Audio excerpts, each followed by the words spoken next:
To lead the Skol chant and sound the Gjallarhorn, please welcome the 31st Adjutant General of the Minnesota National Guard, Major General John Jensen.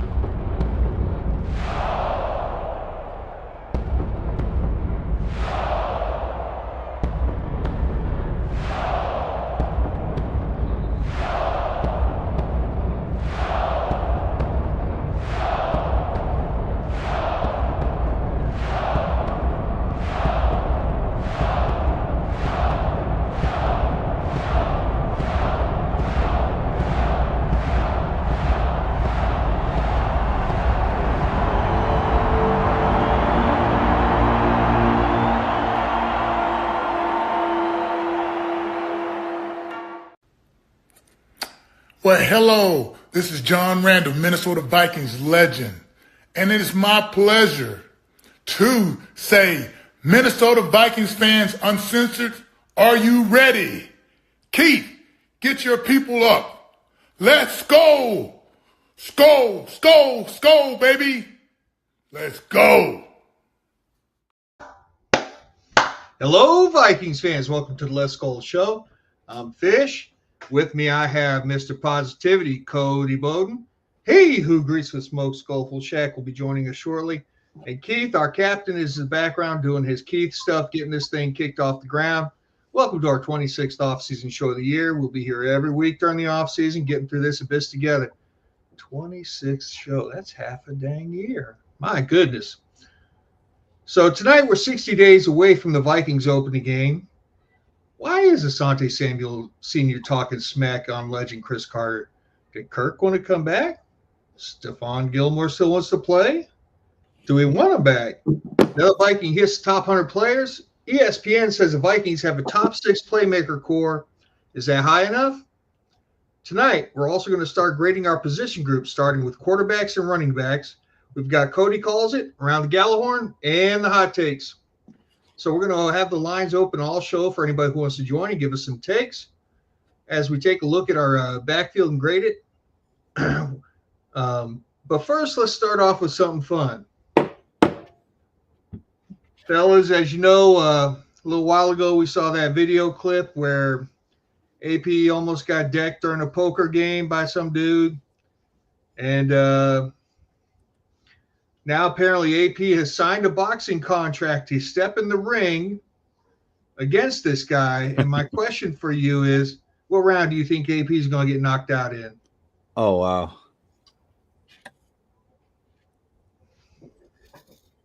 wow.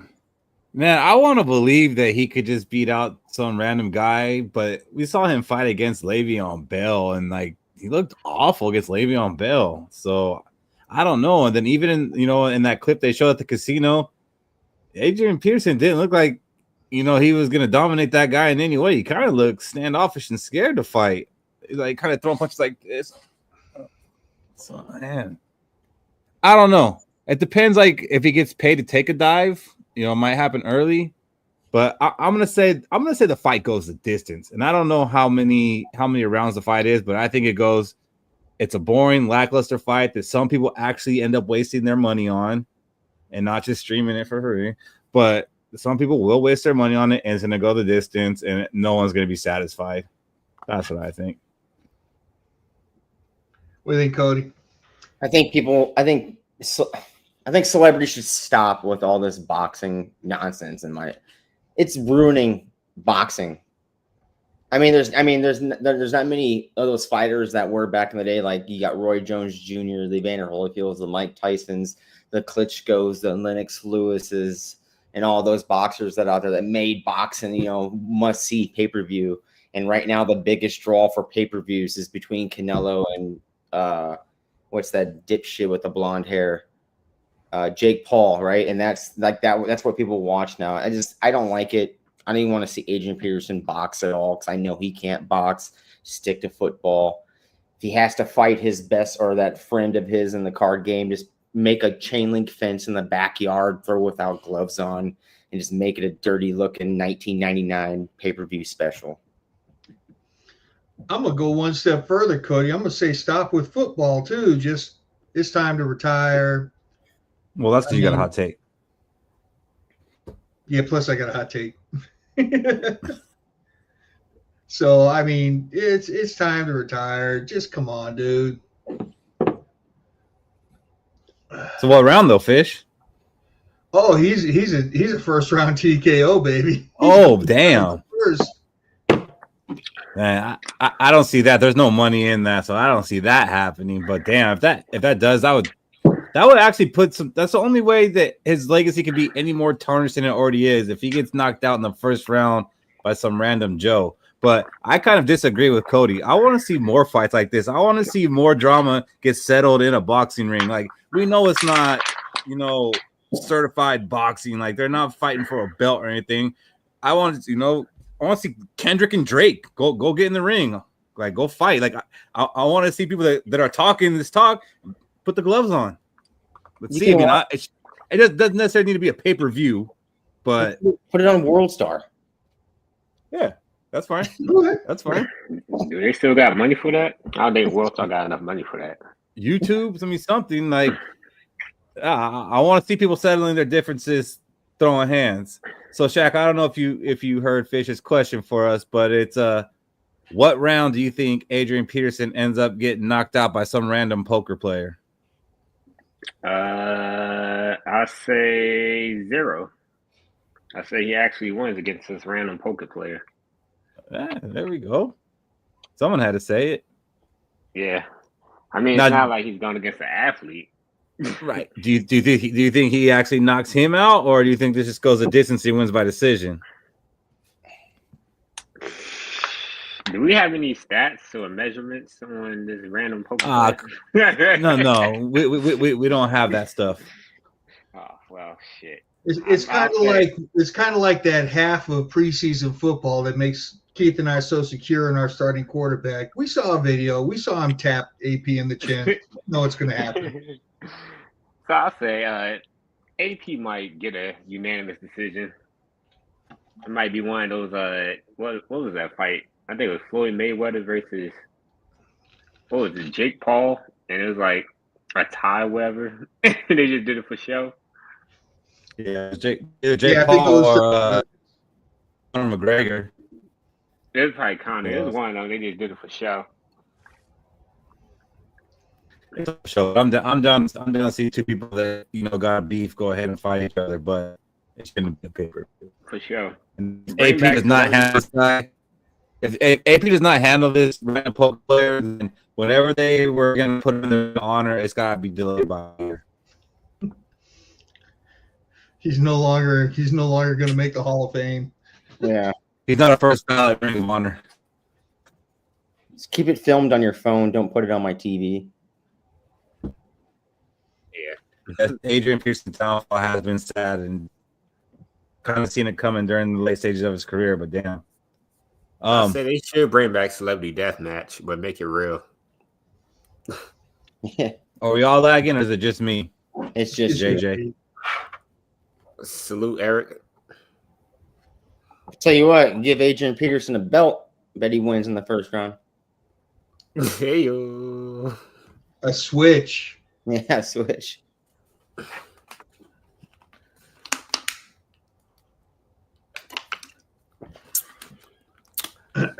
Keith, you all right? Nothing's beneath us. We're Let's Skol. There's nothing on this show that is being said is beneath us. So, guys, we're 60 days away from the Vikings' first game of the season.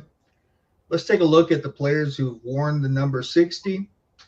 And starting it off, we had Roy Winston, who was a linebacker. He played for us from 1962 to 1976.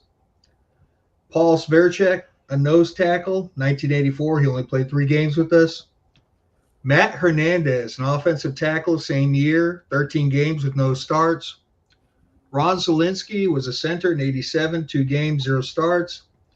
Dan McQuaid was an offensive tackle in 88, 3 games, 0 starts. excuse me, Al Baker. That name sounds familiar. He was a defensive end who played for us in '88, played 14 games, 4 starts, 5.5 sacks. And when he was a rookie in '78 with Detroit, he was Defensive Rookie of the Year and AP Rookie of the Year. Mark Rudenhauser, he was a long snapper in 1989, so I expect you to know that name next time I bring it up, y'all. He played for us for a season. Adam Schreiber, an offensive lineman from 90 to 93. 4 seasons. He had 17 starts during that time. Reggie McElroy was an offensive tackle in 94. He played 10 games for us with 0 starts. Corey Withrow was a center from 2000 to 2005. He played 6 seasons, had 13 starts during that time. Conrad Bolston was a defensive tackle in 07, 1 game, 1 tackle. Ooh, here's a name. Jeff Baca, guard, 2013. 6th-round draft pick, played 4 games, rookie year, then he was cut. And now we have Joe Huber. Not a great number for the Vikings. Let me tell you something. Going through that list was hateful and not memorable. That was how making this list was. Like, geez, like if you go through all these guys, like I don't think they started a total of 2 seasons combined except for Roy Winston. Mm-hmm. Yeah. And the thing is Roy was so overshadowed by everything else that you don't even remember him. Yeah. And he was really good. Ed Ingram wasn't number 60. We did him last week. He was number 67. He should have been 69. Haha, nice. So Roy Winston, he played his whole 15-year career at the Vikings. He's one of only 11 Vikings that played in all 4 Super Bowls, so he has 4 Super Bowl losses, unfortunately. He is one of the greatest 50 Vikings. His most memorable moment is a hit on Larry Zonka, which I think I might have that. Let me see. Is it in color?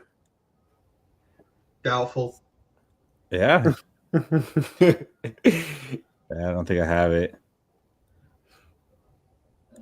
Oh, you don't got it on the VHS tape? Beta, Shaq. Beta. Oh, the beta.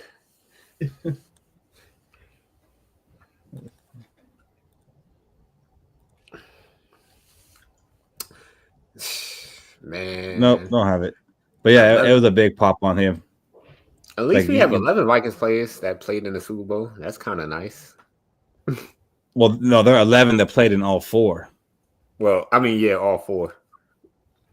Well, because I mean, back then they didn't change teams as much, but yeah, that is pretty cool. And that's what's been cool about doing these numbers is like kind of reading up on these other players that aren't as known as like, Alan Page and, the rest of the Pro People Eaters.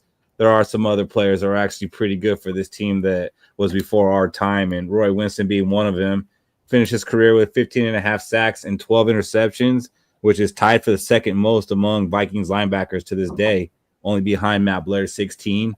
He had 14 fumble recoveries, 3 touchdowns. So pretty solid 15-year career for the guy. Mm-hmm. Yes, it's in color. I think T-Bass got a little offended there.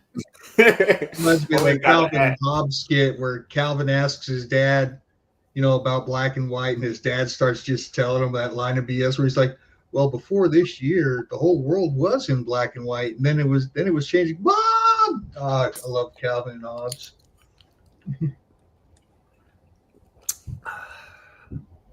Nice. Huh.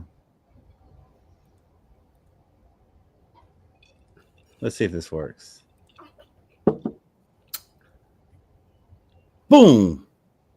Nice. I now replay it because we didn't get to see it. It's okay. This whole video is only like 20 seconds. But these are all Roy Wilson. Yeah, I mean, you think Roy Winston? Go ahead. You think Roy Winston can play in today's NFL though? Hell yeah. Probably a defensive lineman though. Just watch him in that replay doing this backwards. I'll say this: his highlight tape is longer than Christian Ponder's. I don't know, man. I don't know. Christian Ponder had a pretty good game against the 49ers.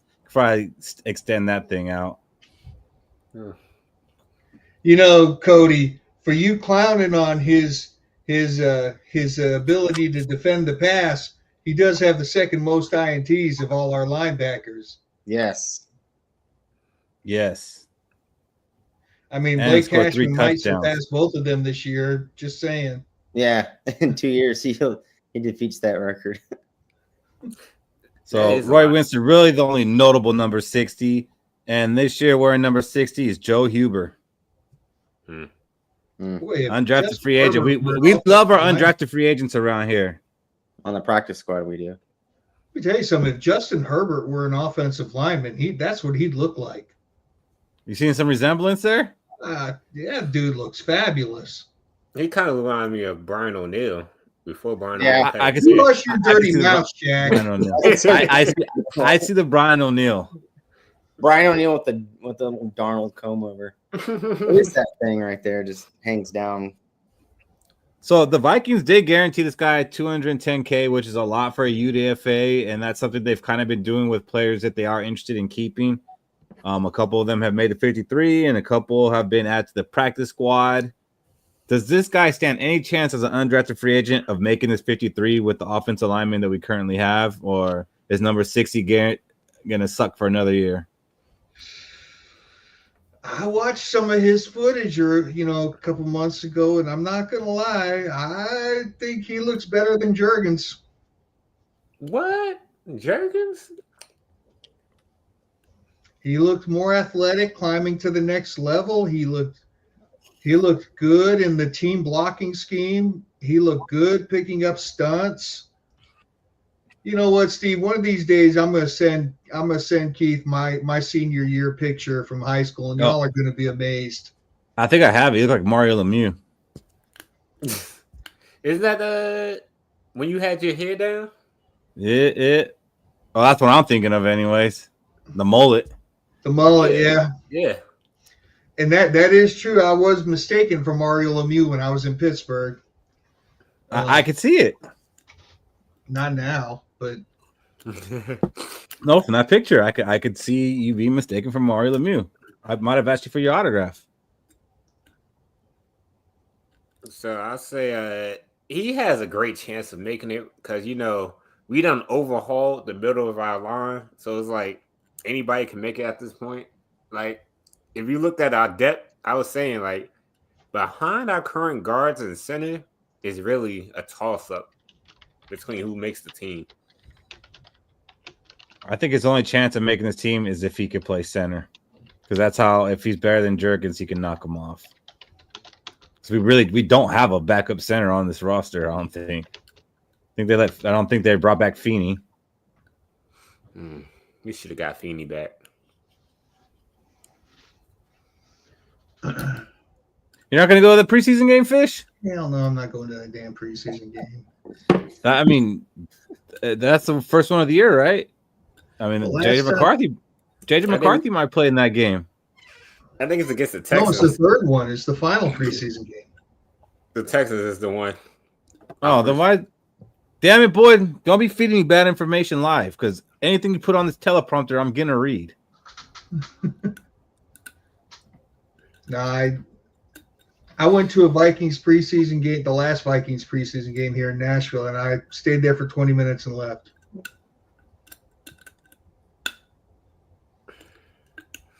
I think JJ McCarthy might struggle a little bit at first quarter, but then after that, no. I think the only struggle he's going to have is choosing between throwing to Justin Jefferson and Addison. Yeah, it's going to be damn. Look at all these receivers. He's not even going to have that problem because Addison probably won't be there. So he might. Probably won't be a struggle. Still got TJ. What's up, Timmy?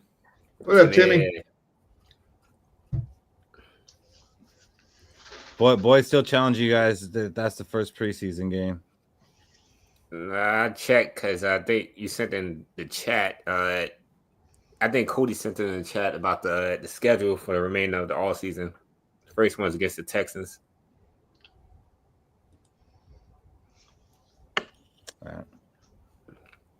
All right. Well, speaking of guys who maybe need to get into the ring, how about Asante Samuel Sr. and Cris Carter? After Asante Samuel had this to say about Cris Carter, he was nothing more than a possession receiver, a receiver that catches the ball and is immediately tackled.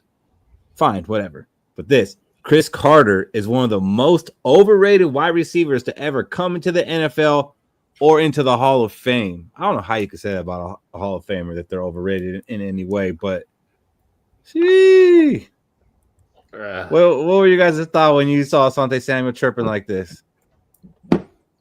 He certainly did get his clicks from Vikings fans, didn't he? Yeah, he did. That's it. Yeah. You're a product of Bill Belichick. You leave that team, you're nothing. Look at Gilmore. Yeah, and then this all stemmed because Cris Carter kind of called out Chad Johnson, Chad Ochocinco, whatever you want to call him, because Chad had said that he could beat Travis Hunter one-on-one 10 out of 10 times. And that, that led to Cris Carter calling Ocho ridiculous. And like he challenged his whole career, and he basically called Chad overrated.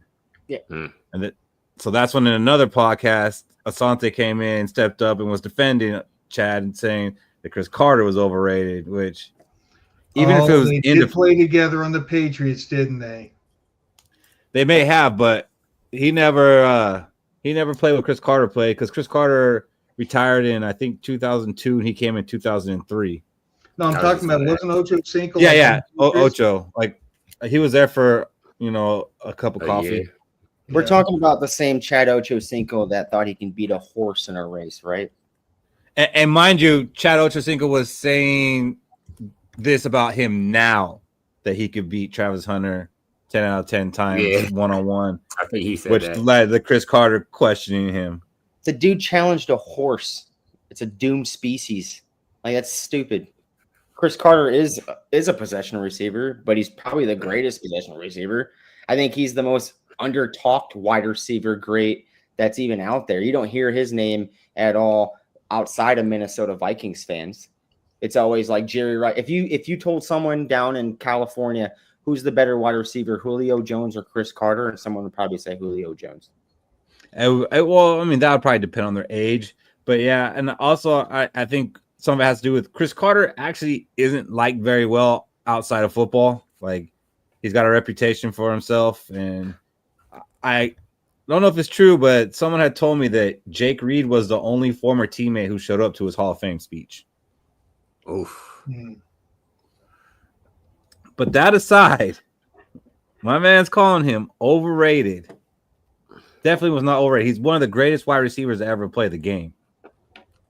And I think it's just funny because last week T-Bass was trying to say that we were disrespecting Cris Carter, and then this came out. I was like, oh man, we gotta address this. So what you're saying is Asante Samuel Sr. is a fan of the show. He is a fan of the show. He subscribed. I tell you what, all you have to do is look at what Cris Carter did with us before Moss came along, and you would shut your ass up about that shit. I mean, I think I said it is if it wasn't for Randy Moss, we would probably be talking about Cris Carter as the greatest Viking wide receiver of all time. I think no doubt. I think it's still an argument, to be honest. Like, it's a conversation. Possibly talking about him in that greatest wide receiver of all time overall argument. I mean, he's in my top 5. Like, sometimes, depending on the day, he might be my top 3. But then, I do sometimes put Calvin Johnson in there. You don't put Donald Driver up there? No, that he's in my top 6. What about Steve Largent, Keith? Who? He was even great when he's all coked up in Philly. And that's the problem too. I mean, he did have the drug issues, but he got that ended up benefiting us as Viking fans, and he did straighten out his life. So good for that, because in Philadelphia, all he did was catch touchdowns. Yeah. So my thing is, how come he don't get the praise that Michael Irvin got, even though Irvin was still with the same shit? Because Irvin played for America's team, and Irvin's got rings. Yeah, everyone's got 3 or 4 Super Bowls. You talk to a fan outside the Minnesota Vikings, and you line up a good wide receiver versus Cris Carter. I guarantee 9 out of 10 times they're going to say that other wide receiver. I think if anything, I'm gonna need this panel to be at least 40 years old. Yeah, but Cris Carter is at least. I'm almost there. He's underrated. I think he's underrated outside of Minnesota Vikings, not overrated. No, definitely. I would agree with that. Yeah. Because they look at him and they think he's wide receiver too. Yes, Right. When Randy Moss is the one that They say he's wide receiver too, because all they think about is when Randy Moss showed up and took over the league. That's why I said. And this is a great point by T-Bass too, that I used to make this argument when I was like in middle school and high school. Like Cris Carter put up all his numbers. Look at the quarterbacks he had, and when like back then, like the 2 best receivers was Jerry Rice and Cris Carter, like in the early mid 90s. Those were the best 2. And I would say Cris Carter's better. He just didn't have Joe Montana and Steve Young. Like that's the difference, which, you know, might be stretching it a little bit there. But Cris Carter didn't have any Hall of Fame quarterbacks. and he didn't have Pro Bowl quarterbacks, and he didn't have consistent quarterback. Like, I think who was his longest tenured Viking quarterback? probably Culpepper? Warren Moon. Warren Moon. And that'd be like 3 years. Warren Moon, Is that maybe? Brad Yeah. Johnson? Brad Nah. Johnson for 3. Brad Johnson was only for 2, right? Because in '98, Brad Johnson got injured in the beginning and brought on Randall Cunningham. And And Cunningham he came back longer. Moon, I mean, Rich Gannon was here for what? Was that only 2 or 3 years too? yeah. Somebody But said, that- He never was like he good. never had a quarterback for like a very long period of time, and none of them were very good. I mean, And he was still one of the all-time greats. No, he did not have Favre. Yeah, he didn't have like if you look at the he didn't have a Hall of Fame running back either to split that load of running the ball. I mean, you call Robert Smith it, but What he had was he had the greatest body control a wide receiver ever had in the league.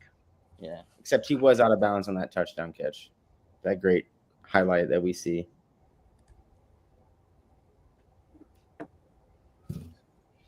So I think Asante Samuel, he had to add the last part to make it even a story.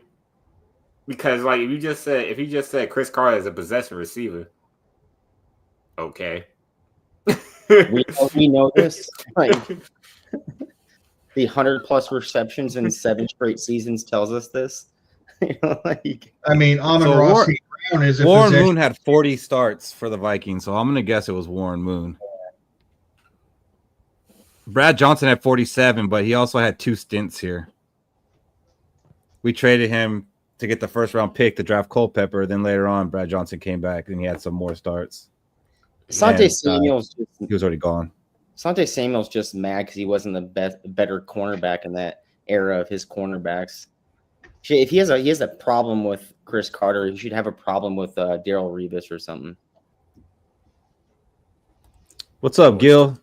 Or Champ Bailey. Or Champ Bailey. And then Cody, you brought something else to my attention. It just seems like he's making the rounds, pissing people off. And I'm talking about Asante Samuel Sr. here. Apparently, he went after the whole Dolphins organization, which was actually a potential destination for his son, Asante Samuel Jr. And he went after them, calling them like a poorly run organization with no leadership. He can't believe how they did Jalen Ramsey and what they traded him for. So I don't think he did his son any favors. Do you think that took him out of the sweepstakes, Cody? No, I don't think it took him out of the sweepstakes with Cris Carter. No. That's just old heads talking football. You know. No. I don't think it's going to affect him coming to this team at all. No. I switched gears there. I was talking about what he was saying about the Dolphins organization. Do you think that takes them out of the Asante Samuel Jr.? Yeah. Dolphins are done. They're toast. And I can see it too because Tyreek Hill's even mad right now. Like their best players are wanting to leave that organization, and right now their head coach is in the hot seat. So even though he's this young offensive guru, you know, a lot of yards on that offense, it's just the team is not put together correctly. The offense may be put together correctly, but the defense is not. And I don't think Asante Samuel would want to sign a 1 year and maybe getting a bigger year and wanting to stay with an organization. That organization is about to lose their head coach after next year. So I think his father's right. That team is cooked. And we haven't heard anything about Asante Samuel Jr.'s medicals yet, have we? I haven't seen it. I don't know if that's good news or bad news.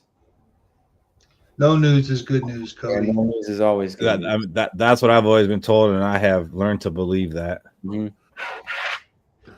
So, Asante Samuel Sr. kind of poisoning the well for at least one day. I said, you know what? You're going to talk about Cris Carter like that? I don't even want Asante Samuel Jr. anymore. But I have since calmed down, and I'm still open to it. However, there is another cornerback out there on the market that said he still wants to play some football at the right place. Derek Stingley? No, Derek Stingley is well locked into where he's at. I think that's where he'll be for a while. Shaq, I just don't think that's going to happen. You go on and keep putting that out in the ether, Jack. But you keep trying. You keep trying. I don't think that one's going to come to fruition. But I'm talking about 35-year-old Stephon Gilmore. Says he still wants to play this year. If he finds the right situation, he's not just going to sign anywhere. It has to be the right place. I still love the game. I can still contribute. Just has to be right place. This is what he reiterated several times. So with that being said, Stephon Gilmore wants to come back. Would you guys take him back? Nah, he should go to Denver where he could sit behind those two young cornerbacks and spell them if they need to play off. It's time to move on.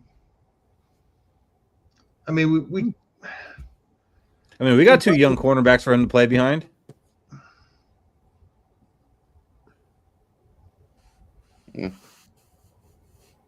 No? No for you? 35. He's entered the Adrian Peterson land. You want to play, but you just can't play. Didn't we just put a 40-year-old in our top 53 Vikings of the quarter century? Yeah, quarterback. No, Terrence Newman. Terrence Newman? Well, there's that many cornerbacks that were good that played for this football team in the past quarter century. Terrence Newman's a national treasure, and you better watch your mouth. Yeah, to be fair, I'm just saying. What's up, Bradley? When we had Terrence Newman, we didn't really have no cornerbacks. Yeah, and he was kind of more of a coach. He was. Oh, he was a coach playing. I'm not bringing in Gilmore to be a starter. I'm not bringing Gilmore to take a roster spot. If he'd be my sixth cornerback, and I'd rather see a young guy on the team learning instead of this old Shelley. Absolutely. You know what's funny? I seen Duke Shelley like a post on Instagram about coming back to Minnesota. No, it wasn't even that. It was something like they posted something and he responded, "I'm still available." Yeah, we know you're still available. Yeah. He did more than like a post. I think we're the only team in the National Football League that thinks you're available still. Like nobody else wants you. You laugh till he comes in that game and Shelley Mania kicks I off. just remember they got another cornerback who's on the Raiders who got cut. I think he still might be available. Jack Jones. He just got. Didn't we pick him up? Didn't we pick him up? I thought we did. Maybe not. I thought we did pick up a guy from the Raiders. It was I could be making that up. I could be making that. It was up. Duke Shelley. Duke Shelley didn't last on the Raiders. Oh, never mind. He went from us to the Raiders. But yeah, I know they recently cut somebody. Jack Jones. He just might be a hothead. Maybe the Vikings never did pick up Jack Jones. They were just rumored to after the Raiders let him go. Because I guess the Vikings tried to sign him last year and didn't. So I guess they didn't. Quarterback came back on Netflix. Have you guys watched that yet? Any of it? Not yet. I'll catch it this weekend. I have. You guys weren't quick to jump on that and see our boy Kirk? I wanted to. I didn't get a chance to watch him the first time, but this time I definitely need to watch it. Oh, Shaq. I thought the first season was pretty good, actually. Even my wife was into it. Like that was pretty good. Wide receiver was okay, but the first quarterback was actually pretty good. I don't know. Kirk with his quirkiness, it was like that kind of TV where I don't like this, but you're kind of glued to it. I don't know. But he made a comment that had Viking Nation buzzing. Basically saying he had no reason to leave Minnesota. Him and his wife both loved it here. And if he had known that the Falcons would be taking a quarterback high like the Vikings, then he would have never left. Now, do you think that's true? Or do you think he's doing his salesman pitch to try to come back? I think he would have just never went to the Falcons. If he would, I think they could have said, "We're drafting a quarterback and going to start him midway through the season, Kirk," and he'd have been like 110 million. Oh, okay. Well, basically, I heard that the Vikings were telling him, like, "Look, we want you back, but it's going to be year to year." And Cousins said, "I'm going to go out and see if I can get more than that, but if not, I'll get back to you guys." And basically, he got the deal from the Falcons, and he went back to them, and they said, "We're good." But my thing is, do you think this is really how he felt at that time, or do you think that he's trying to pitch his way back here?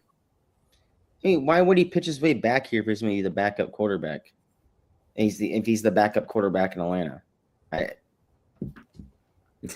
mean, because Kirk's kind of vindictive, and so like he feels like that he was done dirty by the Falcons. Feels like that all went sour, and now he wants to stick it back to them. Like, haha, I'm gonna go play for the Vikings, and you're gonna pay me. I mean, I'll take him. He can hold the fucking tablet. I think anybody's crazy that says no, they wouldn't bring him back as the backup. Yeah, 100%. You'd be crazy to say no for a backup role. I'm sorry. No. You're crazy. I'll be crazy. You know who else is crazy? Rick Spielman for giving him a fully guaranteed contract. No other player in NFL history ever got a fully guaranteed contract without no damn Super Bowl to show for it. There's crazy and there's beyond crazy. That's 7 years ago. We're talking about the Falcons are paying him his contract out, and he's the backup quarterback for us. Yeah. Well, the Falcons also made a smart move by drafting a quarterback the same year they got Kirk Cousins. And they said, you know what? We're not Minnesota or Washington. We're going to bench your ass as soon as you start to be ass. And they moved along. We're not talking about starting Kirk Cousins, though. Yeah. I don't want him on the team at all. Look, I'm actually a firm believer in energy, guys. I don't want that energy back here. Thank you, Fish. Fuck You're crazy. I'd rather have Nick Mullins back than Kirk. Say that again, Shaq. I'd rather have Nick Mullins back than Kirk.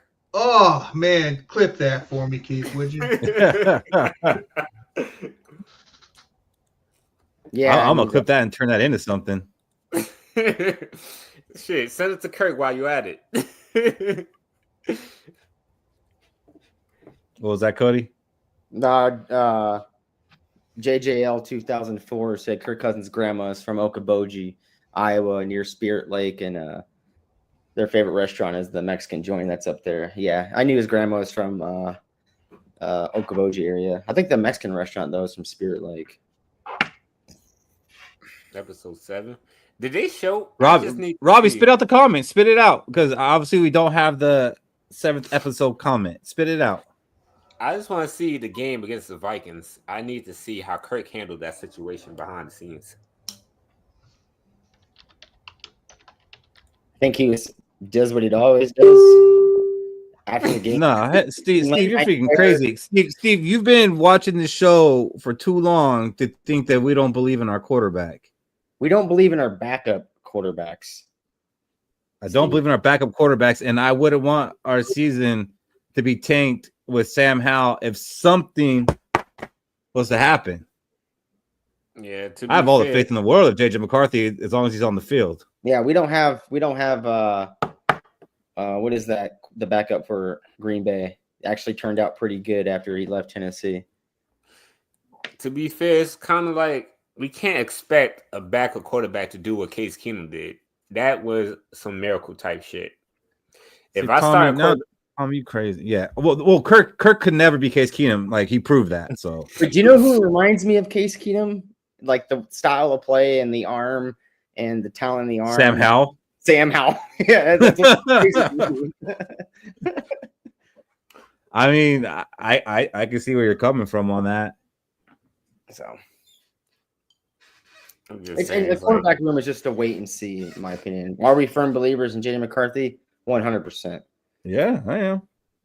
I Do think we we've have done a so choice? much to put. I just think we've put so much into this team to build it around. Like if something anybody can get injured at any time, so there should be a plan in place and not be scrambling. So yeah. So Sam Darnold was a backup last year. Technically, that's another question I wanted to ask. What do you think if we kept Kirk last year? Do you think we still draft JJ McCarthy? Well, I think 100% we do draft JJ McCarthy, just because I think O'Connell wanted to draft his quarterback when he got into the league right away. That's what every GM head coach combo that are fresh in the league grab a team. It's the first person they draft as quarterback because that's like their ride or die. The only quarterback in that year when KOC and Kwesi came on board was Kenny Pickett. I mean, obviously you're not drafting Kenny Pickett, right? So when this year's draft class came out and there was 6 to 7 quarterbacks that could have went in the first round, we were drafting quarterback no matter what, and it was going to be with that very first pick in the first round that we had. So then let's say that we ended up doing that. We brought Kirk didn't get a 3-year deal from the Falcons. Came back to the Vikings for $25 million for 1 year. We got JJ. They're battling out in camp, and JJ goes down and gets injured. What would our season have been like last year with Kirk instead of Sam Darnold? Better, worse, same? I would say the same. I think because you remember Kirk Cousins really turned it on. 3-4 games into the year, or he really turned it on. He was playing at MVP like levels before the Achilles injury, right? For that Green Bay game, we were smoking Green Bay in that game, and it was just a freak injury to his Achilles. Then he goes down. Like, and when he went down, what did that do? What did everybody do in this panel? The souls left our body because we were on a roll. Yeah. We were steamrolling at that point. Yeah. So I mean, you can't knock because it's Kirk Cousins and what we've seen in the past. We were steamrolling. Kirk Cousins was rolling in that year before the Achilles, and so I think it would have been the same. I think it would have been the same kind of outcome. I was ready to tank. I already had my mindset. We started the season 0-3. I was like, oh yeah, fuck this season. Oh yeah. What happened after 0-3? Where we at? And then Kirk started winning these games. I'm like, oh boy. Yeah, here we He go. got hurt. And I'm like, oh boy, some Viking shit. We sucked to begin with. We start to win games, and then we start sucking again. So we won't have a top 5 pick, but we won't have a top 20, a later than 20 pick. So you're gonna be right in that range from 12 to 22 that we usually pick. I don't know, Kiger. I could tell you that Kirk Cousins would hit the slant route more to wide open Jordan Addison than what Sam Darnold did. I need Tommy to keep this energy during the season. He went full Robbie. 200% more knee surgeries than snaps. The math ain't mathing, but yeah. I just don't see how you can hate on your starting quarterback. Yeah, I didn't even hate on Christian Ponder like this. Yeah, the fans do know when JJ McCarthy does go down, and you were hating on him, or if he does bad, you were hating on him. If the quarterback does bad, the team does bad. I mean, yeah, like from Tavares Jackson and Christian Ponder, no matter how bad they played. The problem is, Mr. Blood Eagle, he wouldn't be $87 million anymore. Yeah, I think people are missing that part. I think they are. Yeah. So I said this before. The only way I'm taking Kirk back is if he actually gave money back to the Wilfs. We had to get negative cap space to bring him back. Talk about Kirk Cousins. He paid for a lot of funeral expenses for the Texas flooding, if you guys didn't hear about that. Good for him. He needs to pay for my funeral expenses for when I cried for the contracts we could have paid for Stephon Diggs, Adam Thielen, and our defense. Tom, you got a lot of blind faith for non-Vikings, though. I'll tell you that much.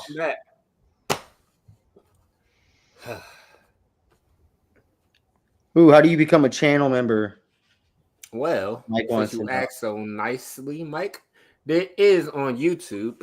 Hold on, if I could do it on my phone. You can't. We weren't ready for this. We wasn't. All you got to do is hit the join button You have to hit the join button, but you have to do it on a computer, or you do this. or a Droid product. Yeah, click that membership. It's gonna ask You can go to that link right there. Spend money, Robbie. Yeah, I but got Robbie, it's only in Paquito money. I got one custom emoji. Oh yeah, I need to add some more. Yeah, I think I might have to unsubscribe. This is definitely a requirement. Yep. Yeah, We don't hate you, Steve. We just hate your choices. but Yeah. Steve, we can slide it under the table if you pay double.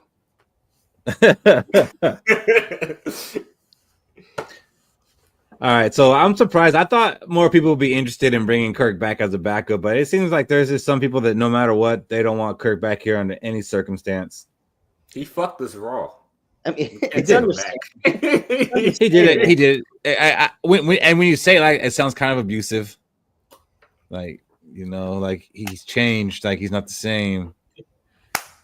He didn't mean it. It's understandable. We could have gave We'll Case do it Keenum again. less money and got the same results. Hey man, I'm not going to sure, argue with could you. He could pull a Drew Bledsoe where he could come in and win a playoff game for us. I don't care. We could have got Case Keenum this year. I'm just Instead, saying, we like, let the Bears get him. Who I might have a hot take. The Case Keenum's going to beat us one game this year when Caleb Williams goes down. if that happens, fire B-Flow. Tell you what, Case Keenum's the starting quarterback week 1. That -1.5 line will go back to us. Nah, I'm probably go -2.5. He says we're down. What are we? We're 7-point underdogs. What? Nah, that's crazy. That's crazy that switched. Something else I saw was ESPN ranked all the NFL teams' playmakers from 32 to 1. And the Vikings were actually ranked number 6, which when I saw number 6, I felt okay, that's respectable. We got Jefferson, Addison, Hawkinson, Aaron Jones, Jordan Mason. But then when you get to the top 5, I had some question marks. They got at number 5, the Bengals, then the Rams, then the 49ers, then the Bengals, then the Lions and the Eagles. So, I'm not going to argue with the Lions and Eagles. Like, that's fine. But the other 3 teams, the Rams, Nakua, Devontae Adams, Kyron, and Tutu Atwell, no, that's not offsetting Jefferson, Addison, Hawkinson. You forgot the most 49ers got a beat up, getting old McCaffrey, Brandon Ayuk, who showed his ass last year until he got injured. Jennings and an old ass Kittle. I mean, Like, Kittle and are you Jennings. kidding me? Kittle and Jennings are 1,000-yard receivers from last year. Kittle's still pretty damn good. The only team I would take out of here, though, would be that 49ers team. I'd move the Rams up, actually, to the Niners spot, take the Niners out, and put the Vikings at number 5. You I forgot think the the most Bengals- important player on the Rams. I think what did the Bengals start 3-8, and the end of the year 9-8. Blood Eagle, we kicked the 49ers ass, so your logic isn't mathing. Yeah, it's not. I take the Niners out. Move the Rams up, add the Vikings. Bengals, I like them at 3. That offense was ridiculous last year. They went 3-8 to 9-8. But was that because of the playmakers? Or was that because of Joe Burrow? It was a mix. I I mean, think mix. And Chase Brown's a good running back. So to answer KOC Jr.'s questions there, the Chiefs and the Bills didn't have playmakers. That was all the quarterback. Yep. in scheme, it was mostly scheme. Mhm. Like you gotta The Bills was Andy Reid mostly credit. Josh Allen. I mean, the Josh Bills and Allen- Chiefs got Josh Allen was a one-man team last year. the Bills and Chiefs And even the Ravens, they got the top 3 quarterbacks, but the playmakers doesn't involve the quarterback. Yeah. It was just the receivers, the tight ends, and the running backs. The So no, weapons.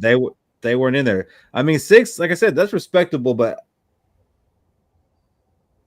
I would argue with you a little bit about the Rams, but 100% taking the 49ers out. Yeah, 100% we'll take the Niners out. And I the mean, Bengals, the Bengals is a good argument. But Yeah, Bengals offense just Higgins. We saw what Higgins could do without a Jamar Chase. It's ridiculous that they have those 2 good wide receiver ones in that team. And Well, let me ask you this, Cody.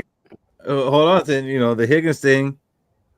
There. Someone floated out an article. I don't know what it was. People are making stuff up. It's the off season, but someone I wish that the NFL had more NBA like trades, and they came up with this 4-team trade scenario that involved the Vikings. And I'm not going to go through the whole damn trade, but the trade involved the Vikings trading Justin Jefferson to the Bengals. And in return, the Vikings would be getting T. Higgins, cornerback Greg Newsome from the Browns, a 1st and 3rd round pick next year. No, do it. that ain't happening. Do it. No. So you wouldn't take that, but you're gonna put the other playmakers ahead of ours. Yeah.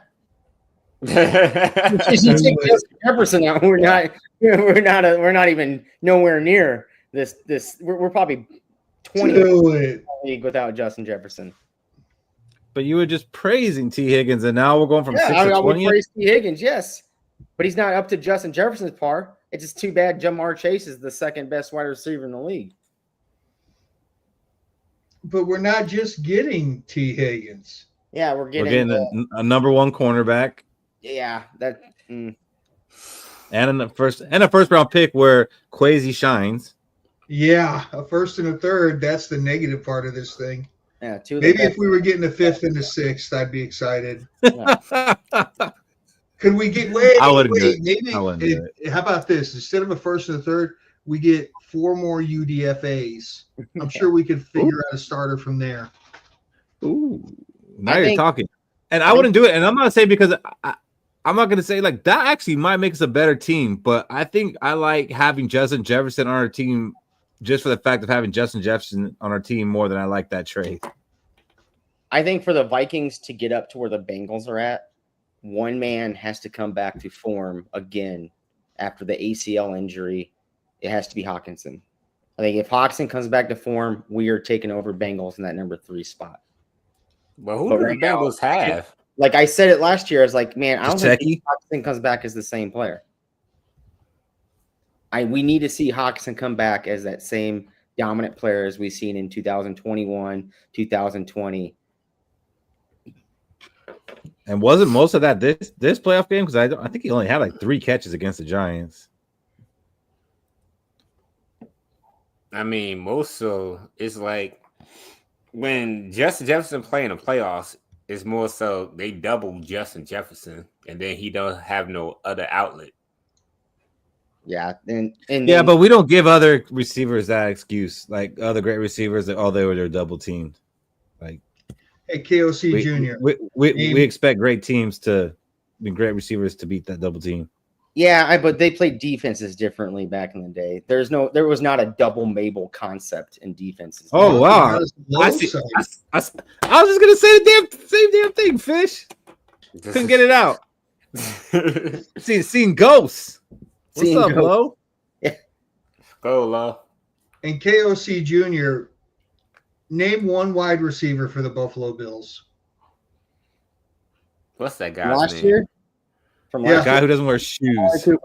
Mari Cooper. There's a Mari Cooper, but Josh Allen go to. Jr. saying put the Bills in the top 5. I think he's thinking Josh Allen. Shakir. Yeah. Shakir. Talking play. But I mean, Keon Coleman. Y'all gonna put some respect on Keon Coleman. Yeah, no, not yet. Yeah, I like took you 5 minutes to come up with his name too. But isn't I like Keon Coleman. Josh Allen is a playmaker. That's why it should be weapons, quarterback weapons. Who has the best? Well, yeah, then you change the we whole would be dynamic number of that one, Cody. thing. What's up? We would be number one then, Cody. I don't. Yeah, because then now you got JJ McCarthy. Yeah, now you're adding JJ McCarthy. Well, no, I said quarterbacks weapons, not weapons in general. Yeah. Yeah, His Shaq. Lamar Jackson is basically No, they don't get doubled. Oh, lined up with a quarterback arm.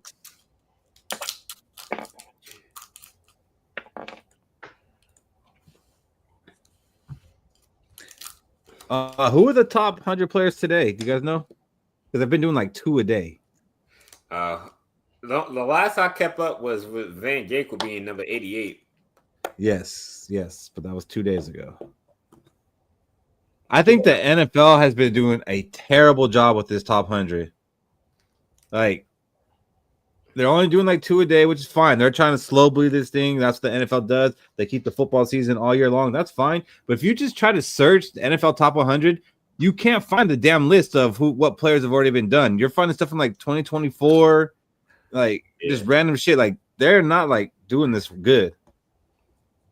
Yeah, you can find it. It's on NFL.com. Wait, search so it. They really doing 2 a day? 93. Yeah. They should be doing 9. What happened to 10 a week? Yeah, the next Cody, what? Or when is the next one? They're on 90 through they're only on 90 through 81 right now, yeah. They should be doing 10 a week. That's how they used to do it.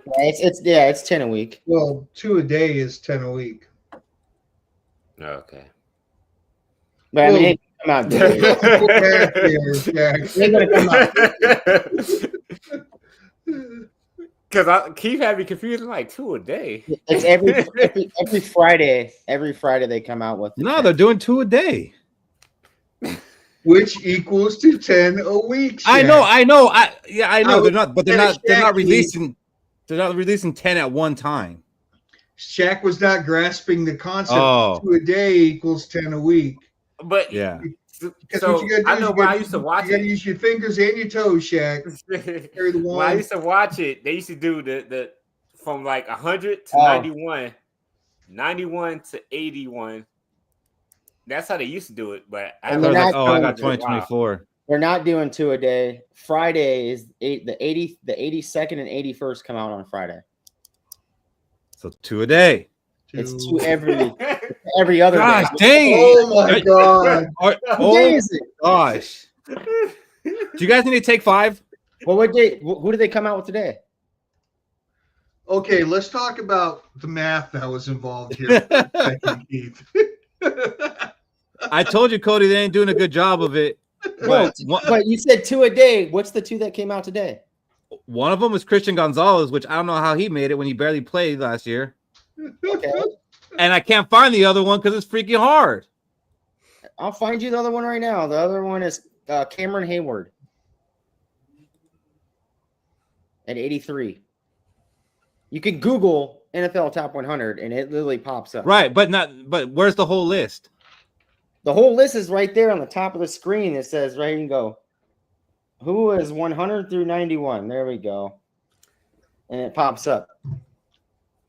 Can I make a hot take that Sam Darnold's gonna be higher on the top 100 than Kirk? Is that hot? All I know is so this is what it looks like when a younger person explains technology to me. Oh, okay. All you got to do is this, and look, it's right there. And I'm like, Google NFL Top 100, and it literally pops up. Or ask Chat GPT. It'll be probably similar. Chat GPT. Yeah. Well, unfortunately, T-Bass, the Lombardi is not won in July. Sure it is. That's when they start coming up with the script. Cody, is this your boy? Who's that? Sold Out Productions. AZ. Arizona? I have no idea. What? Either Cardinals fan? Probably a Cowboys fan. Yeah. is that one of them guys? I was gonna say Cowboys too. It's got cowboy vibes. Is that one of them guys from that we had on with us, Scoling with the Enemy last year? That had their own? No. Nah. Let me know when you catch your team in a home game multiple Who's times. your best friend, Lo? No, your best friend was not here, Lo. So as Shaq said, Van Ginkel was number 88. He made it this week. So now we got Aaron Jones at 98 and Van Ginkel at 88. Disrespect. Like, it's so disrespectful. I know we kind of had him being talked about, maybe defensive player of the year, but to be ranked in the 80s, though, I feel like that's way too low. Wait a minute. And then they have Christian Gonzalez ranked ahead of him. He didn't even play a whole season. He was an All-Pro. Yeah. He's also a Viking. Yeah. He's also getting peered by his. He's also getting peered. So, but that also makes me think like, damn. That kind of makes me think like, damn. If he's 88, I don't know how many more Vikings are going to be on this list. But that's what the All-Pro is. The All-Pro is a peer review. No, All-Pro is voted on by AP. Yeah, the AP. Adrian Peterson votes for it. Yeah, Adrian Peterson, like he picked some. Got punched by a poker player, and then he decided to vote for this shit. All right, Cody, you got a call it for us this week? Yeah, actually, I do. I got a very interesting call it. So last year, we know the Minnesota Vikings pass defense was pretty horrendous, right? Very opportunistic pass defense with the interceptions that we've seen from Byron Murphy. And I think the cornerback room, the DB room, is a lot better than what we had last year. Talking about Stephon Gilmore coming back. I don't want his 35-year-old ass on the field. I'm sorry. I think the cornerback room we have right now is good enough. Is it great that's going to propel us into like a long playoff run? No, I don't think so. I think it might collapse. I think it might collapse during the playoffs. But I'm not looking at the cornerback room as much when I call it. I'm looking at the other players, the front seven of this defense. I think with the interior pressure they're going to get out of the two new guys that we brought in, it's going to even bring more of a fold into what we like to do as a defense and B-flow scheme, that it's going to help the cornerback room out enough to where we are in a top 10 pass defense this year. And I firmly believe that just because of what pressures we're putting out on the field. I like that. So Toady, what's up, Toady? Cody, I gotta ask you this: is this by pass yards allowed? What's how pass you yards allowed? No, I think wherever the NFL.com puts us at top 10, we're going to be in that top 10 conversation. But you could sort it. We could swerve it. I'm just saying we're a top 10 pass defense. All right, so I'm just trying to think of how many quarterbacks we will be facing that have the ability to do quick release, quick throws, because that's going to be the bane right now. If our cornerbacks cannot do press man coverage to stop the quick release, then that pass rush doesn't help us out as much. It's complementary football. So this is the teams I'm looking at that we are playing with like a legit top 5 quarterback that's able to do that, right? I'm looking at Bengals. 4 of them. Yeah. Bengals, Eagles, Chargers, Ravens. So the Ravens, I'm not even a big fan of the Ravens. I think it'd be more of a run game with Lamar Jackson. Yes. I don't think Jalen Hurts get the ball out quick. No, he sure don't. And then with the Eagles, it's Justin Herbert and Joe Burrow that we have to really worry about this year. Jared Goff can get the ball out pretty quick. But now without Ben Johnson, I don't think that offense does what it does. I mean, I agree with you there. I mean, if anything, it'd be the Bears twice a year now because of what Ben Johnson could bring to that offense. I mean, him being top 5 has nothing to do with getting the ball out quick. Mm-hmm. I don't think it's top 5 to begin with, Robbie, but this is top 5 to get him out, getting the ball out quick. Yeah. Robbie was in the top 5 quarterbacks in the NFL. No, Robbie's just basking in the glory right now. But I mean, if you look at it, what were we really missing last year, pressure-wise, on this defense? It was interior pressure, right? Yeah. Mm-hmm. Yep. And quarterbacks were able to shift up into the pocket, get that ball out quick, right? Or they'd be able to outrun our defensive ends off the edge because we maybe a missed tackle from Greener here and there. Yeah, we couldn't get pressure without bringing 5 or 6. Bring pressure up, being 5 or 6. I think adding those two dudes from the free agency, Jonathan Allen and Javon Hargrave, makes our cornerback room better just because of the interior pressure that we will bring. You buying or selling it, Fish? Selling it. For what I said, if our cornerbacks, the thing about the pass rush is, if we're sitting back 15 yards, it doesn't matter. A quick slant or a quick out, and that beats the pass rush. But we got a top man cornerback in Isaiah Rodgers, and I don't just say that to say that. Statistically, he's one of the best man corners. You know who else was statistically one of the best man corners? I don't think he's playing 15 yards off. You know who else was statistically one of the best man corners according to PFF was Duke Shelley. You didn't buy that either. Oof. Yeah, I'm not even buying that information you're feeding me. Yeah. PFF had him ranked as one of the best man corners for the time he played. Absolutely. Not buying it. So Okay. the crazy part is I was listening to Tyler's podcast, and he was talking about the same thing we're talking about. Basically, last year our defense was struggling with the quick timing routes, but if we somehow get Dallas Turner to be more of a quick sideline to sideline linebacker while we get that quick pass rush, it limits the basically the timing for a receiver to get open in the middle of the field. So if we get the pass rush, we fix the defensive line. So hopefully, we get that interior pass rush. Then we get pass rush on the edges. So now we just need linebackers who could cover for maybe 3 seconds. They don't got to cover long. They just got to cover the intermediate quick passes, which Dallas Turner has the speed for and Ivan Pace has the speed for. And that's what's crazy is, guess what we just freed up with adding Jonathan Allen and Hargrave? A linebacker who doesn't have to fucking blitz, right? Mm-hmm. So there's a couple of faces I haven't seen in a while. How you guys doing? KOC Jr. look like he's been partying. Yeah, KOC, every time we pop on their show, it looks like remembering up with graduation, trying to find a job, trying to make some money, and I also got this sweet graduation gift I'm wearing on right now. Come on, let me start. Nice. Nice. What's it say on the back? Hang on a second. I gotta get it. Hold on. Here, let me give you a better view. He bought one of those jerseys, didn't he? Okay, it's an actual Jared Allen. All right, I like it. Actual I like Jared Allen, baby. Fucking, it doesn't say Skol Can fan or something. Can we get a calf rope? I thought it might say nice.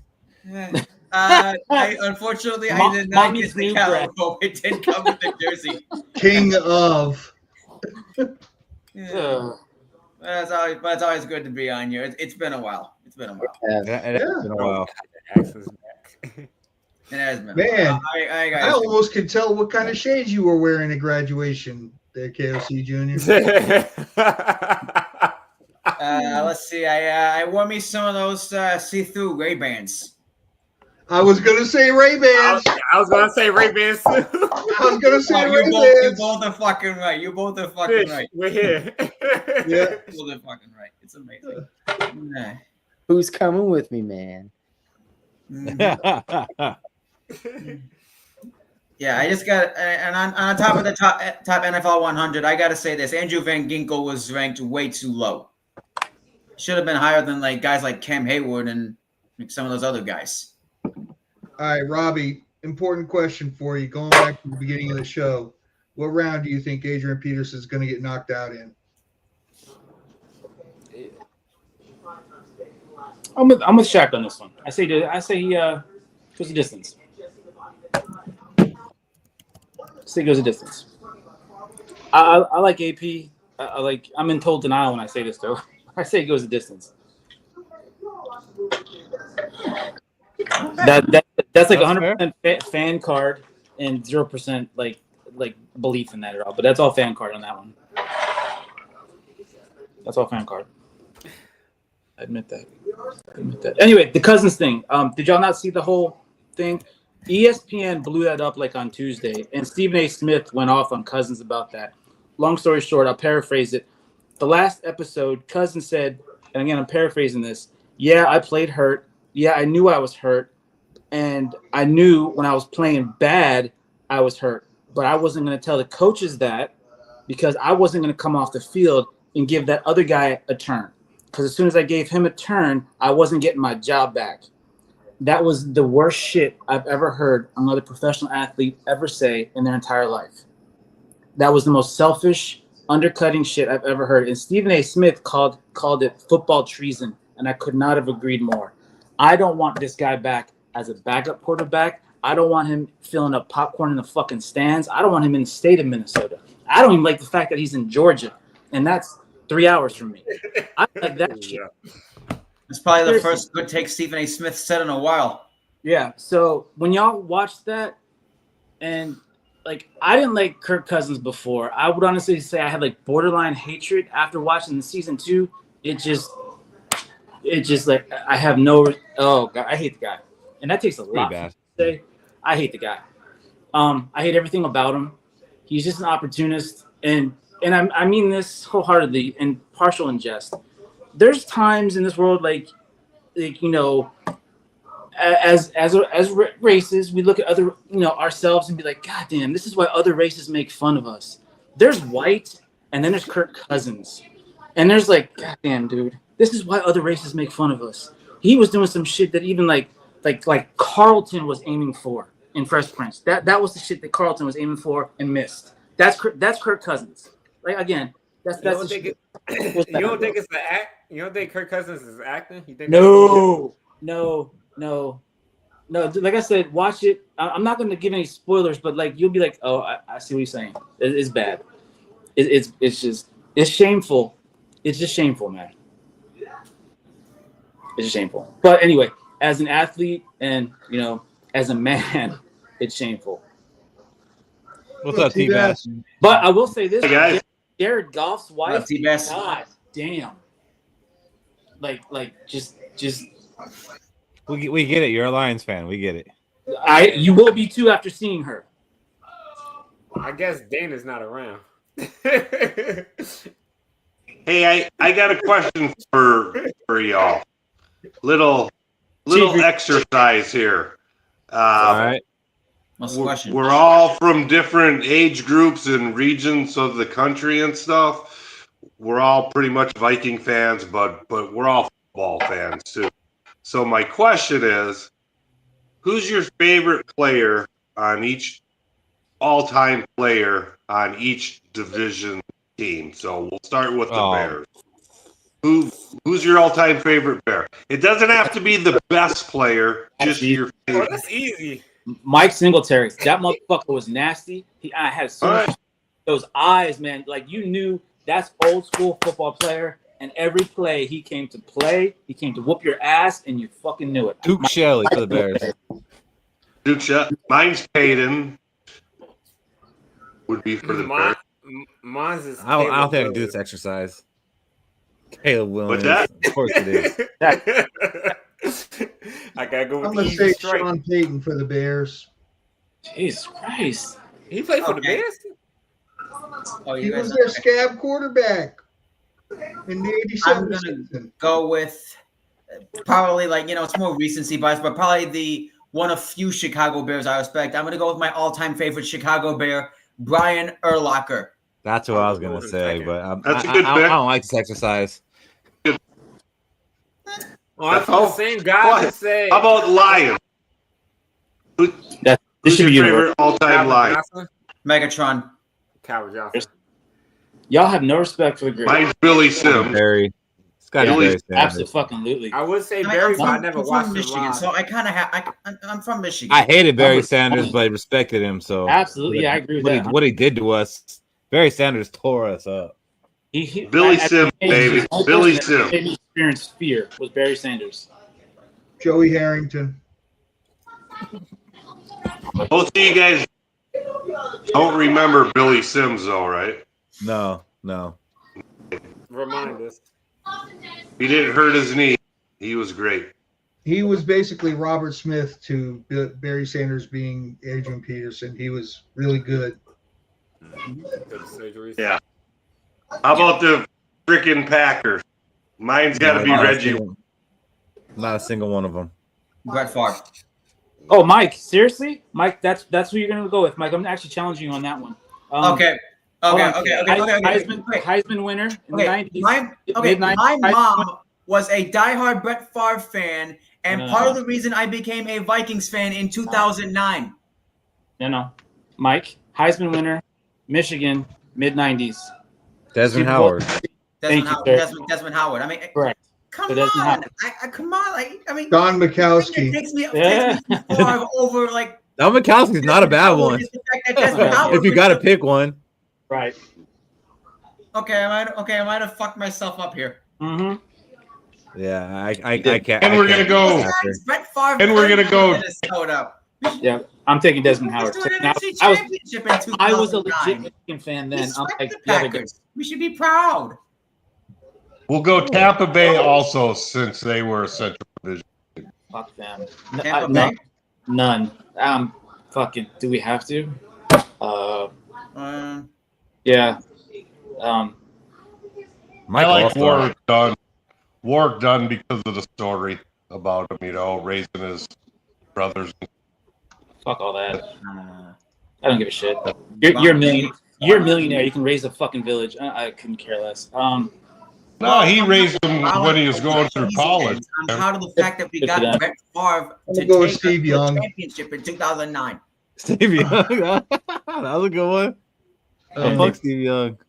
Because, that's one of those highlights that you always see is Steve Young. I mean, he was a Niner then, but when he ran all over us. Yeah, but when he was just running for his life in Tampa Bay. None. Like Cody and Shaq call each other. And you have two friends, and they have two friends. Regular price, $4. That's a good question. That was a very good question. I like that. Cheers to you, sir. Hey, it's just sports talk, Just sitting around drinking beer and talking football. Speaking of which, I have to ask, is that directed at me? Is that what? Yes, it was. Oh, come on. So I say the one Packer player who played for both Green Bay and Minnesota, and all you guys go off on me? And Atlanta. No, I just think Reggie White was just awesome. He's by far a Packer. Yes, sir. You were given a golden opportunity to represent your fan base. What, me? Yes, sir. All right, so the last thing I wanted to do tonight before we did our hot takes was grade our position, and we're going to do the running backs and quarterbacks. So this would be good to get a lot of opinions on because we're going to look and see do we get better than last year or are we the same or worse? So this is kind of what we're going with. We got J.J. McCarthy. We got Sam Howell. We got Brett Rippon as our quarterbacks. Running backs are Aaron Jones, Jordan Mason, Ty Chandler, and C.J. Ham. Oh, Keith, real quick question. Are we being subjective or objective? Are we going off numbers and facts or feelings and faith? Whatever you want. No, fuck that. Y'all tell me, because if you're going off of feelings and faith, I'm out of my league and out of my depth. This is your grade. It'll be when I ask you for your grade. But bullshit. I'm not going to. All right, fair enough. Let's roll. And remember, 7 B's make an A. That's right. So starting with J.J. McCarthy, who is the youngest starting quarterback going into this season. No statistics available. Go ahead. I'm sorry. I have to. I mean, there are some statistics. He was the Rose Bowl MVP. JJ. No, he wasn't. He was the Rose Bowl MVP. He was not. He was not. Yes, he was. Yes, he was. Their tight end was. Yes, he was. No. Tight end was. No. Stop Googling shit. Move on. No. You're causing bullshit. Now with those stats, he was not. Cody Those stats were bad. All right, move on. And if we're going off of college, he was a college football national champion. Good for him. You're Googling shit. First team all 10. No, do you not see the fucking screen? I'm not. Apparently he doesn't. Apparently he doesn't. I can't. My glasses are over there. All right, well then shut the fuck up. Fuck you. He Googled this on Monday, Robbie. Now it's prepared. Low, he hates JJ Mack. I have no idea why. Half that I do not. That's not fair. Half that shit's fluff. And the bottom half's irrelevant fluff. This is bullshit. It's all facts. It's all facts. Fucking fluff. Well, for me, he was the He's fifth been quarterback having taken lunch with KOC, my cousin. and totally unproven. So I just he's got to show me. He's got to show Yes, me. that's fair. That's fair to say that he's unproven. That's fair. That's fair. That's actually fair. So the facts I don't are buy into hype. that I he's don't playing buy with into the rebuilt offensive line. He does have a top set of playmakers, quarterback guru, which I think KOC has shown, and he has a great support system. He's the Vikings' first top 10 quarterback in history. Now, by that being on here, that isn't saying it makes him anything. These are just who our quarterback is. And You put John in there too. He was the fifth quarterback taken in the draft. he was the fifth quarterback taken in the draft. Yeah, he was the fifth. So, And he's also won championships. He's also won championships at every level that he's played. on that high school, he goes to freaking recruit throughout the country. I'm gonna go ahead and give him a Big C. deal. I'm giving our quarterback room a C. I think Sam Howell's is a pretty good backup. He's not a bad QB2 to have. I didn't ask for grade yet. Oh. But speaking of Sam Howell, I'm giving JJ Mack a B+. Yeah, going with C. Incomplete for me. What do you start out? What do you start out as a GPA in high school? That's what I'm giving the quarterbacks. all right. So what's better? As far We got as better at running back. We definitely got better at running back. The top I is mean, better. the QB2 is a downgrade.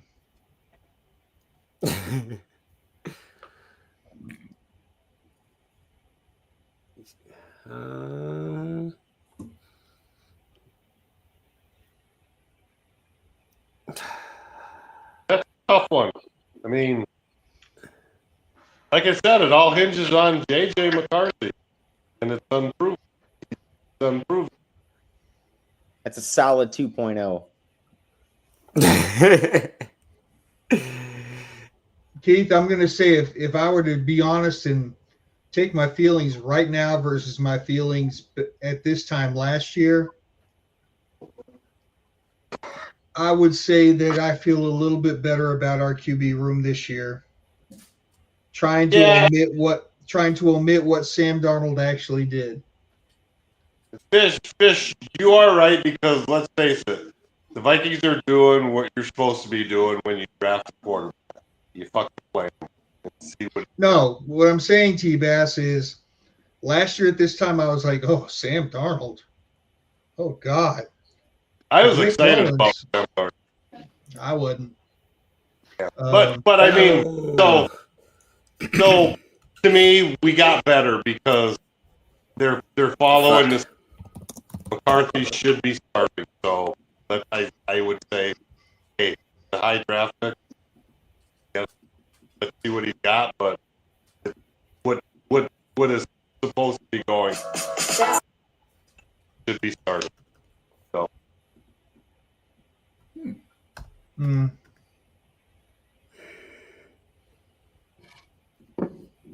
I just don't have the excitement about it as most Vikings fans. I'm pretty much, let's see what happens. I've been down the road before, so I'm not gonna let myself get rough.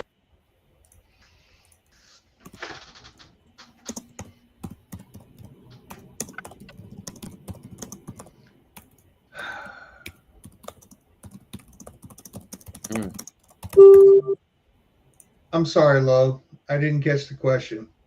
She's wondering if we're going to He's be wondering if we're coming up there for the Monday night game. the Sunday night game. It's the Yeah. Falcons game, Skol Fest. Oh, yeah, that's right. We got our tickets. Yep.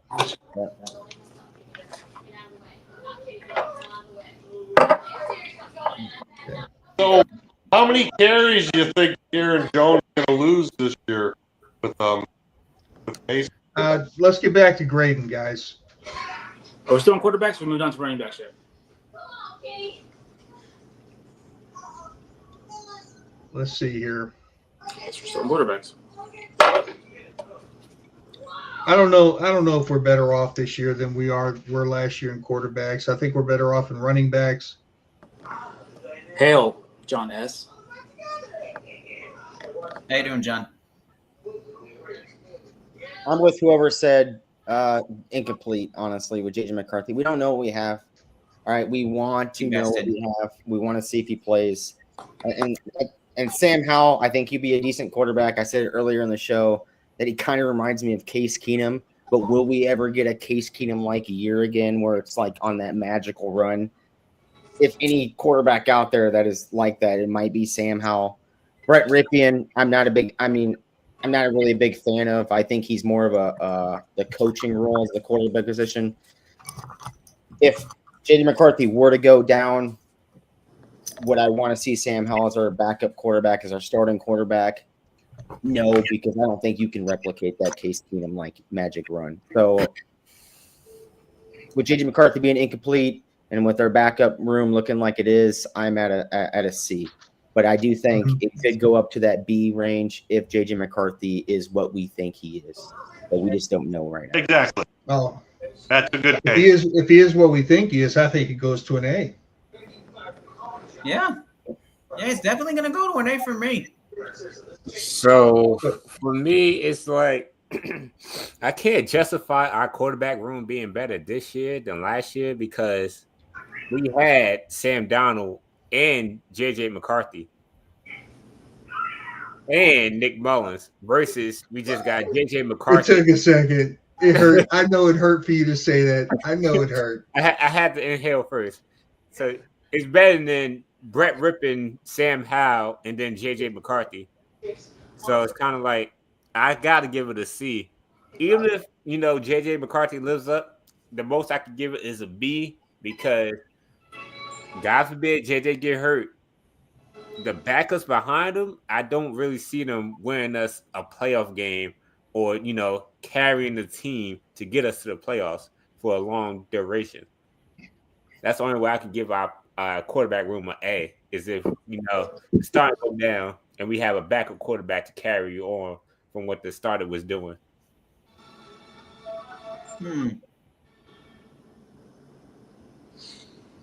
True. Ladies and gentlemen, the dentist system is a comprehensive approach. Someone want to turn off Always Sunny in Philadelphia, please? So awesome. Who is that? The guy from South Jersey. And good years, though, guys. Let me know when it's my turn. Louder than anybody talking. I need that turned down. Oh. Whose turn is it next? Yeah, turned off. And just so you guys know, this is grading the quarterbacks and the running backs as a unit. It's not just quarterback room. Oh, we're doing them together. Oh. So I take everything back what I said. I give it a C because, damn, that's hard. No, it's not. If we would have doing you guys want, you know what? You guys have all given it C so far, right? We can keep them separated. No. I'm giving the quarterback room a C plus. Running back room, giving it a B plus. JJ Mack gets a B plus. With me. Yeah, see, Junior, you don't know how much Keith needed that at this moment in time. Yeah, I did. So we got Cody with the C, Shaq with the C, we got Mike with the C. What do we got from Robbie for the quarterback, Robbie? The quarterback room. Incomplete for me. Incomplete. McCarthy gets only because of JJ Mack. So that's not great. Now, our other two backup, Rippin's okay. I'm going to give Rippin a C. Now, Howell was a cast-off 16 different damn times, and we got him as a bonus from Seattle because they were like, I want to consider him a withdrawal pass. So let's just give him a D+.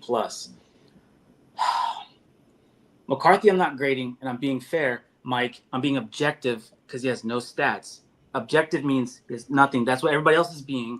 He's getting incomplete, which is fair. That's the most fair thing possible. Okay, but like for this exercise, we need a grade of the quarterback room. So if you need to grade it like on your confidence, D minus. Oh shit, confidence.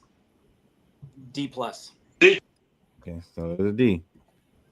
T-Bass. Seriously, you're that Confident, I would say a C. Coming off of a knee injury with no stats and 2 shitbird backup quarterbacks, absolutely. Yeah. C. Absolutely. Fish. I don't think I got yours. C. Yeah, I jumped. I'm gonna go with the C. I'm gonna go with the C too. Yeah. I'm with the C too because I actually think JJ McCarthy is a B, maybe even an A. And that's just my belief and how confident I am in him. But everything you said about Howell and Rippon, like if something does happen to JJ, we're screwed. Yeah.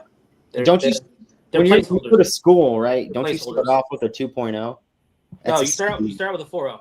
And then the 4.0. Yeah, technically. Yeah. I mean, realistically, no, but yeah, they tell it to students to make them feel good. Yeah. C's get degrees.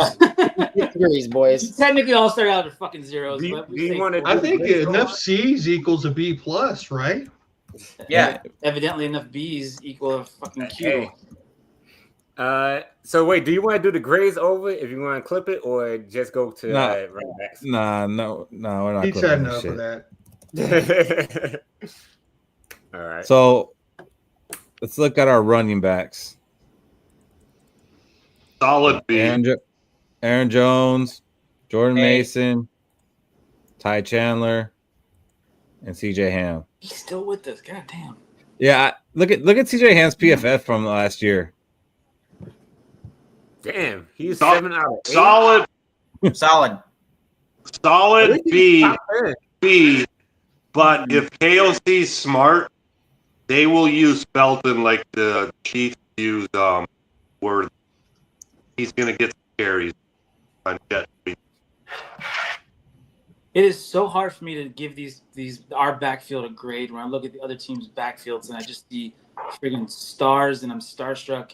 But like you're talking about maybe 2 or 3 teams though. Like how many teams actually have two in our division alone have backfields that I'm drooling over that we all emulate and want to have. 2 in our division alone. Come on. Oh, stop. I'm not mentioning one because it's so goddamn obvious. Well, the lines are obvious. They have the best backfield. I'll argue this. That's fine. I'm not arguing with it, but you said 2. And I would honestly say I would somewhat defend this, maybe minimally. I would say the friggin' the Packers kind of do. Jacobs is good. Who's their second running back? Jacobs. Fuck if I know. So well, then you can't say they have a better AJ Dillon is their second running back. AJ Dillon is not a Packer. Let that sink in, Robbie. AJ Dillon's not a Packer. I didn't say he's not. Okay, then. The second running back is Marshawn Lloyd from USC. Yes. Can I see Keith, would you mind flashing over to Jordan Mason for me, please? Thank you. Marshawn Lloyd. I got you, Robbie. I'm just saying. Thank you, sir. Here's the question, though. Right, here we go. Is KOC going to commit to the run? Also, very good question. I'm looking at 49er stats. The NFC West was a shit division. Fuck yeah, he's got some good statistics from a shit division. His best game was against the Vikings. Yeah. Show me a team with good stats against a good damn division. I look at Gibbs. I look at fucking damn Jacobs and shit. They had good stats against us. Hey, so I'm gonna give his two best games were against the Jets and the Vikings, which weren't NFC West teams and which both had good run defenses. I'm gonna give this my grade out here real quick. All right, we placed 13th in rushing yards last year as a team, 13th in the league. All right, that's a C, correct? I think adding Jordan Mason to this group it bumps it up to a B. I think Jordan Mason is going to be a really good RB2 option. Who was our RB2 option last year? It was Cam Akers. Or it was Ty Chandler for like a couple games, right? And those are guys ain't anybody you would write home about. You would immediately put Jordan Mason above Cam Akers. immediately put Jordan Mason above Ty Chandler. Being 13th in the league last year in rushing yards, I think we'll break into the top 10 with the 2 running backs we have right here, which that is a B type of running back room, correct? Can't argue that. Yeah, I agree. I'll be at a high B. I got it as a B too Ty for pretty much Felton everything you said. Ty Felton will have more yards rushing. I don't think Ty Chandler makes the team. I don't think so either. At Ty Felton. Yeah, but he said Felton will have more yards than Chandler. Rushing yards than Yeah. Ken. They're going to use him like Worthy, I hope. Is anybody here like living in Minnesota? I had a question. Does CJ Ham have a shit ton of like friggin' local commercials or something that makes him a fucking? He does actually. Like, because there has to be a reason why he's like such a figurehead on that damn team. Football camps. He is in commercials. Does a lot of okay. stuff. I knew there was something extra. He's also our only back in the backfield that can block. Right, I get that, but there has to be something more. I mean, he's still there. Allegedly can block. Yeah. I think he's a high moral guy. Excuse me, Keith. He is ranked 6th in the league at pass blocking. Yes. Yay. Out of 8 fullbacks. Out of 8. Yeah, that's still top 10. That's still top 10. Top 10. That's still top 10. That's not top. Well, you don't see CJ Ham shit here. You might want to get used to it. Can there be a top 10 without there being 10? Yeah. That's bottom. That's the bottom 3. No, you can't have a top 10 without being 10. I don't think so. Hate to be a pain in the ass, Keith. Can I see Aaron Jones again?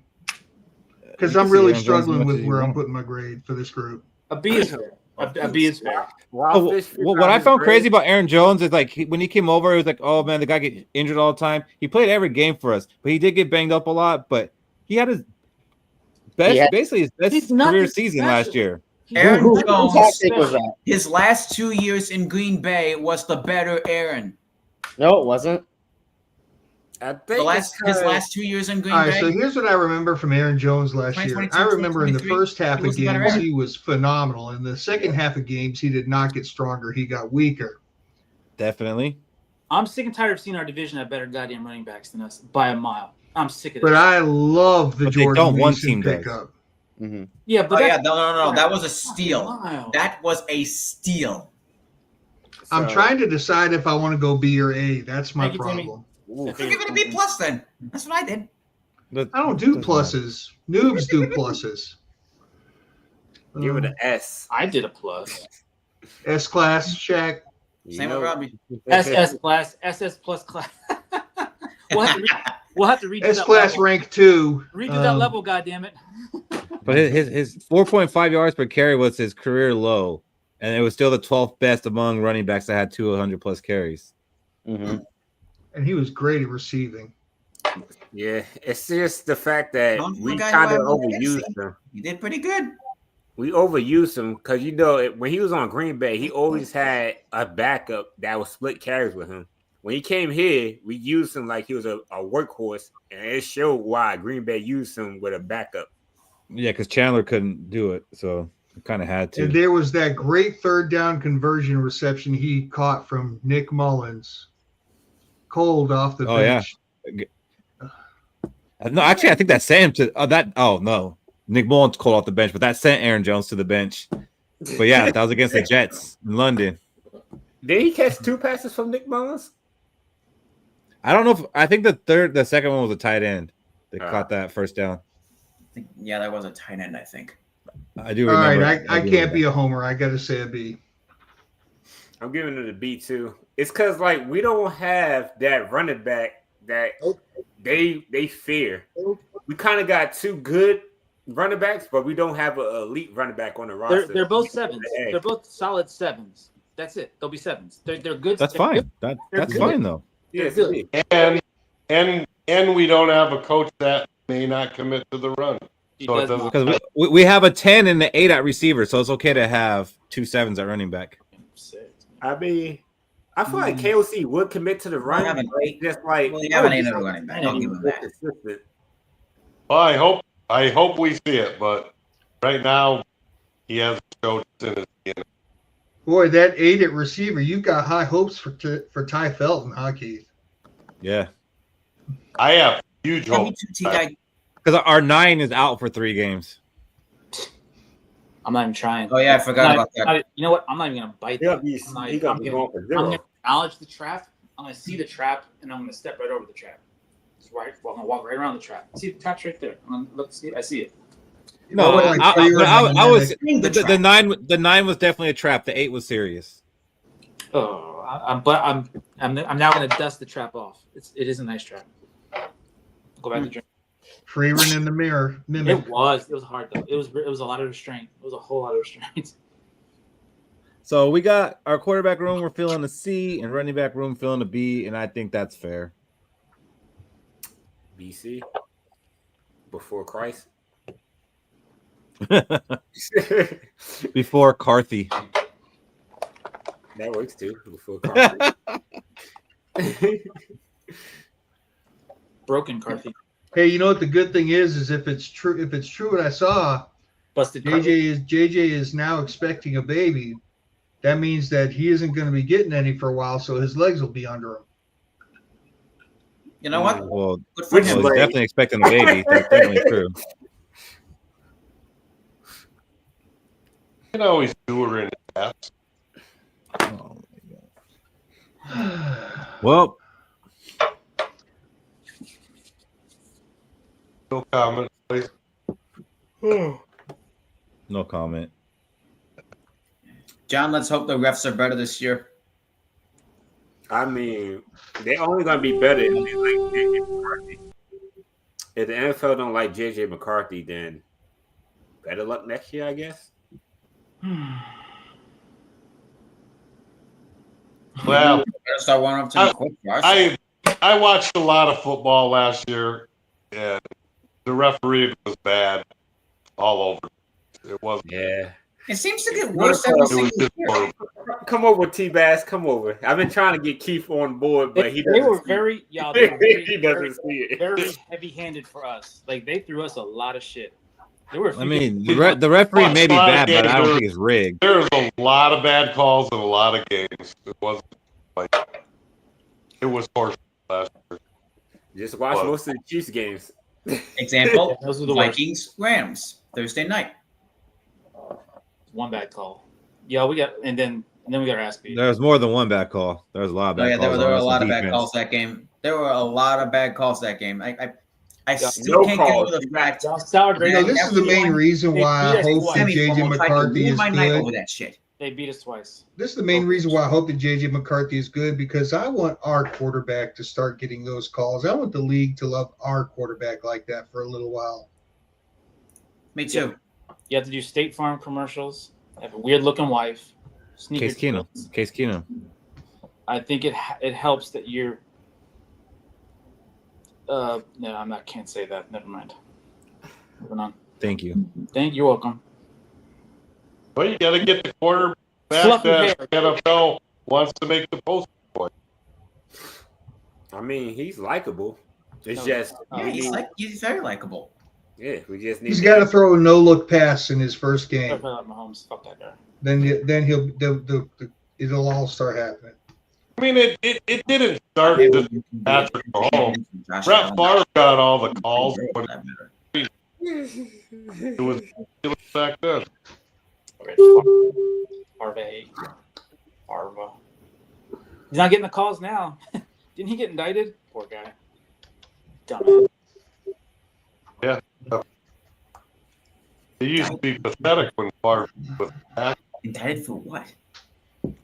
He was trying to siphon off of welfare scams to facilitate his daughter's volleyball courts and shit. So he, it's stupid. But long story short, Brett Favre. Yeah, he's getting indicted for like welfare fraud and shit. Oh yeah. It's a form of embezzlement, is all it is. He would have got away with it too if Scooby Doo didn't catch him. He's meddling kids. All right. Oh, those goddamn. Let's move on. Let's move on. Let's move on. I apologize. That's good. So that means it's time for Around the Gjallarhorn. And we don't usually have the guests on for this, but you guys can go ahead and stick around and do this with us. Please stop that horn. And, huh? Please stop that horn. Robbie, you really hate the Vikings, bro. No, everything about them. Well, keep the horn going, Keith. Keep the horn going. So what we're gonna do here is me, Shaq, Cody, and Fish all have a question. We're gonna go around the room for everyone's answer, and let's try not talking over each other. Let's try. I have money. All right, you got one, Cody? Yeah, I got one. So there's talks about doubt of Christian Darrisaw missing week 1. All right. So how big of a concern are you week 1 if Christian Darrisaw does miss that week? Like, what is your concern levels at? We'll start with Keith. On a scale of 1 to 10, I'm at a 2. I'm really not concerned about that game against the Bears.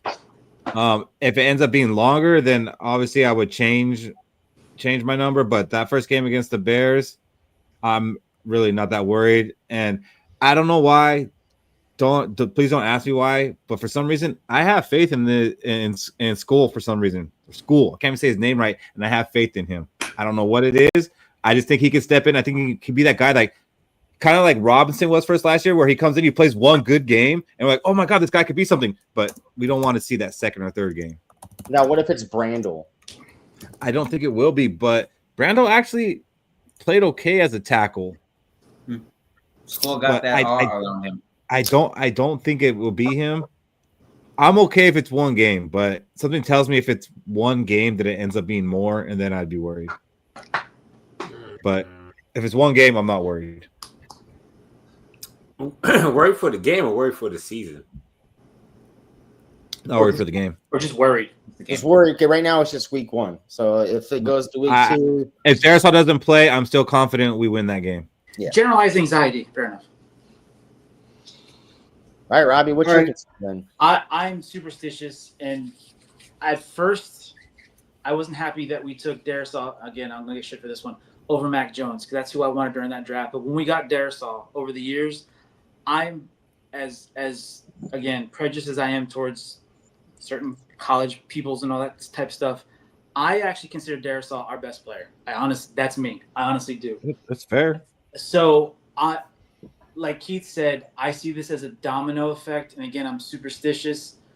If he's out game 1, I typically don't hit that panic button. But again, with him, it's different. I don't like seeing what I view our best player out game 1. For me, that's a 9. For me, that's a 9. I don't like seeing our best player not there on day goddamn 1. Shit, fuck that. Yeah, that's a 9. All right. What about you, Fish? Not worried at all because I think that for one game, Logan Brown will just do fine. He's on that Logan Brown train. I love it. He's got to make the roster. All right, I'll Shaq. go. Go ahead. You go ahead, T-Bass. For one, I don't think Darrisaw's coming back to at least week 4. And 2, I'm not worried about it. It's a big difference. Guy coming off the bench, hot to fill in a guy that got hurt. Whoever's going to be playing for him is going to get starting reps all preseason, training camp. So it's not going to hurt as bad as we think. But I don't expect Darrisaw back. Okay. So I say my worry level is I'll give it a 6. I'm not too worried because, KOC kind of knows how to scheme around not having his left tackle starting. And, I'm just a little worried about they do have Montez Sweat and Grady Jarrett on that defensive line. But they do not have Matt Eberflus anymore, so their defense might go through some changes. So that's why I kind of give us a little grace period and say it's 6. But if they still have Matt, it'll probably be an 8. Come on. All right, your last one there, KOC Jr., then I'll give mine. All right. So My concern with Darisaw being gone is a 3. The main points that concern me is not Montez Sweat, but Grady Jarrett. That's basically my Grady Jarrett is basically my only main worry for the Bears. Everyone else we can basically counter, and I trust Will Freeze and Ryan Kelly to keep JJ Mack healthy. Okay. So Plus, My- it's the Bears, so we don't really have much concern over them. my concern about this is the left tackle is the second most important position on the field, and you just lost that. And what Robbie said could be arguably the best player on the team. I'm up there in the high 8s on this, just because I know what the Bears are going to try to exploit now. All right, they're going to exploit that left side just like Dallas did when we had to put Brandel in there after Parsons blew up Darisaw and got him injured that time. All right, just like how Jared Verse was wrecking when Darisaw went out, was wrecking us, and we still lost by 10 points in that game. Right, they kept blowing up that left side off that left tackle. Left tackle is the second most important position behind the quarterback. All right, that's the quarterback's blind side. How do we get away with it? You're going to have to move J.J. McCarthy around. Are you going to move J.J. McCarthy around the pocket? Are you going to move him towards the left side? No. All right, but most big throws come on that left side of the field. All right, that's where your home runs are usually going to be at. I'm in high 8 because it's, again, second most important position player on the field. Well, like Shaq said, though, like to his point and to what you said was the Rams game and the Cowboys game where that was happened in the game and then we had to replace them. Where this would be different, where we're gonna have a player who's getting all the reps. I think that was you who said that, right, Shaq? I think that was KOC Jr. T-Bass. Oh, T-Bass. Oh, T-Bass said that. Okay, so sorry, T-Bass, you guys look alike. But I think it is a difference when we're gonna have a guy who's playing that position and going in as the starter, and KOC's drawing up a game plan, knowing that I don't have Darisaw for this game, instead of being like, oh shit, at halftime we don't have Darisaw. What do we do now? I can see that too. You take that left side. I mean, okay, maybe I'll go up to a 3. Okay, maybe a 1 was a little bit, out of there. But you said a 2 originally. I said I think I'm the 1. I hope I really hope we find out he's a game time decision week 1. Maybe it's because later in the night and he's good to go. It's like a early Christmas present for us. The whole team. More importantly, we will have our Tanya. We don't know if he's going to be out yet. It's just there's just rumors out there that he might not be ready. I mean, being on the field during OTAs is a lot different than being there training camp contact. Yeah. You guys can't forget that on top of having Logan Brown out there at left tackle, we've got our first-round draft pick playing left guard.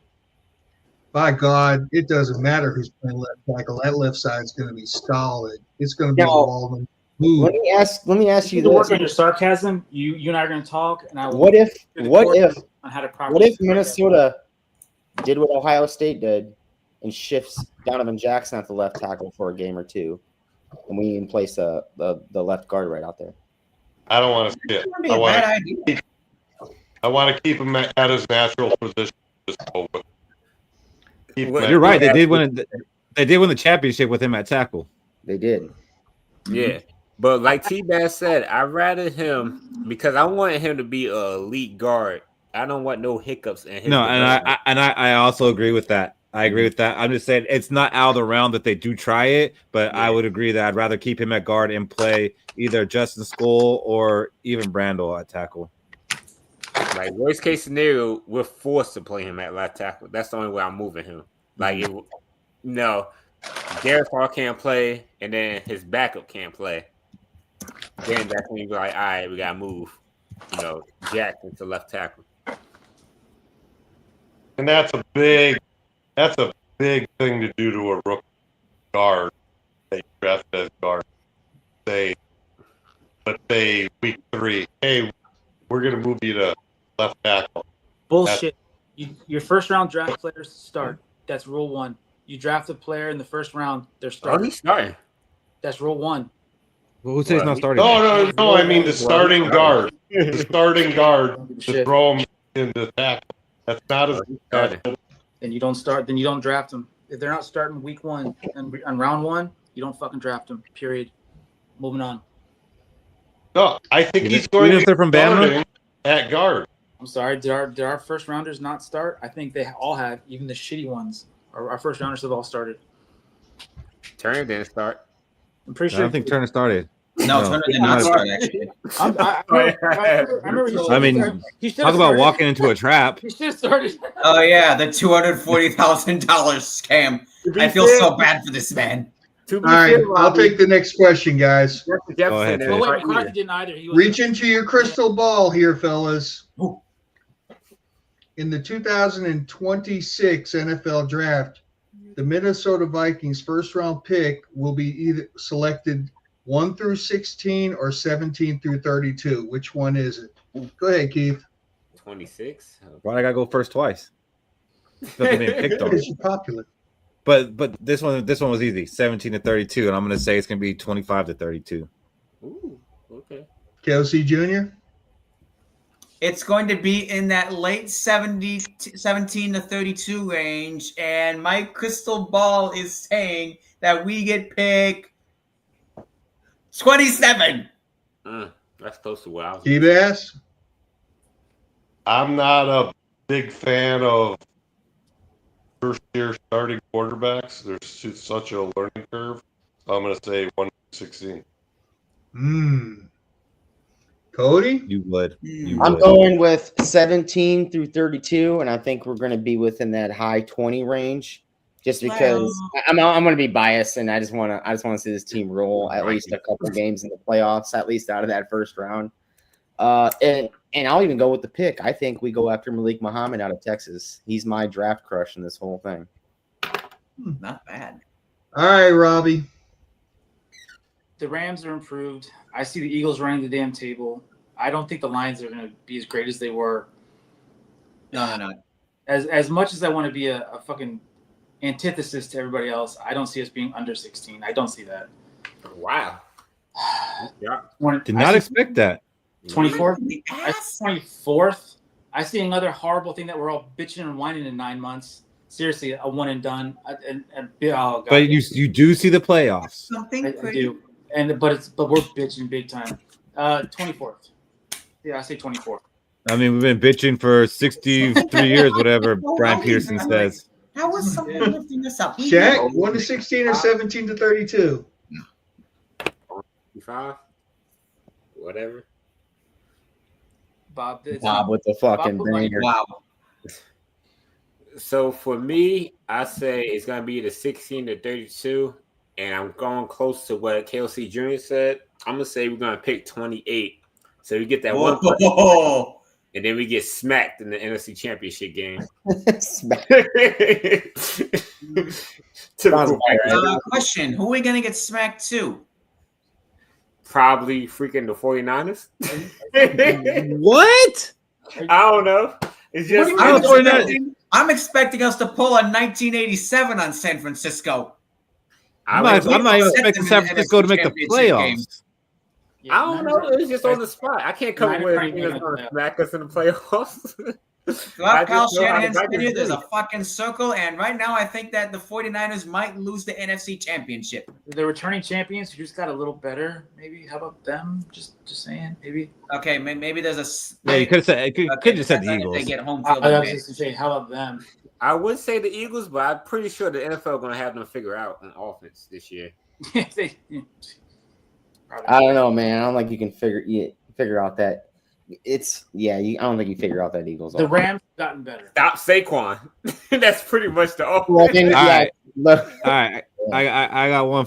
I'm gonna start with you, Michael Fish. I can't make you and Cody both go first. But in 2006, we had to hire a new head coach, and we went with Brad Childress. That worked out pretty decent. You know, we went to an NFC Championship. We lost that game.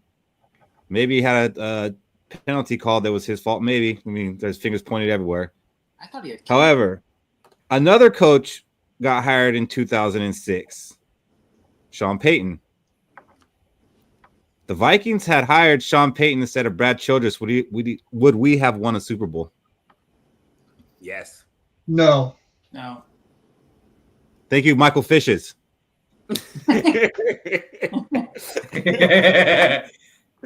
S apostrophe, goddammit.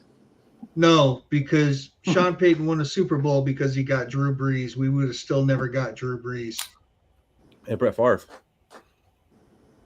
That's not why we lost. I'll die on that hill. We lost because of Bounty Gate.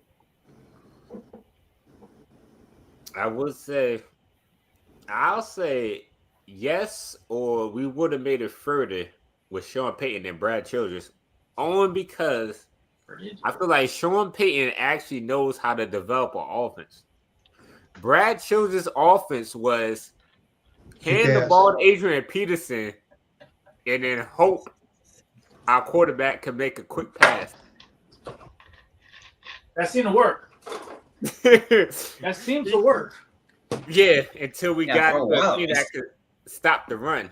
Then it's, well, they can't pass, and Adrian Peterson is struggling because they got the boxes stacked. So it's kind of like if we had Sean Payton, he would at least develop an offense to, we've been run first, but he would have made a better pass game that would have complemented AP. Cody? So in 2006, Sean Payton is basically like a draft pick, right? Sean Payton got his quarterback. And just like what Fish said, it was Drew Brees. Drew Brees came to the Saints in 2006. He was able to grow with Drew Brees down the year line. Now, if Adrian Peterson. Yeah, with Adrian Peterson, right? If Sean Payton came to the Minnesota Vikings 2006, who was our starting quarterback? Was it Christian Ponder? So he would have inherited a quarterback, and then he would have inherited multiple quarterbacks. I think Sean Payton on this team would be the same as Brad Childress. He would falter and get fired too. We might not have drafted Ponder if we had Sean Payton. Yeah. Yeah. Well, what quarterback were you drafting in 2006 or 7? Like it's kind of bleak. They could have drafted Andy Dalton instead of Ponder. It's kind of bleak. I don't. But Andy Dalton's like Kenny Pickett to me. Like it would have been up to him to develop Tavares Jackson. That was kind of like Brad Childress' biggest. But I mean, Tavares Jackson is not Drew Brees at any point. He's not. He could have pulled a comeback like Sam Darnold. We didn't expect Sam Darnold to turn Drew from Brees. Tavares Jackson's draft pick, 5th rounder, second rounder, second round pick. That was a waste pick. I'm sorry, but Drew Brees. Like if it wasn't for the injury in San Diego that vaulted Phillip Rivers into there, Drew Brees would still be the quarterback in San Diego.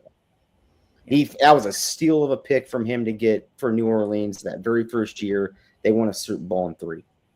So and that's 4 years. The only reason he got him is because Brees failed the Miami physical. Yeah.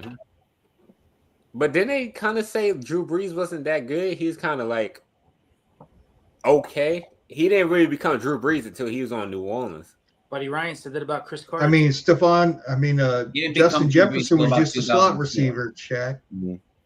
Now, if Sean Payton, hold on. If Sean Payton came over with Drew Brees, because I'm pretty sure Sean Payton had his eyes on Drew Brees after that draft or during that draft. He's like in that 05 draft. That's the guy I want to pick up is Drew Brees. If that was the package deal, he got hired for Saints, knowing that he was going to get Drew Brees.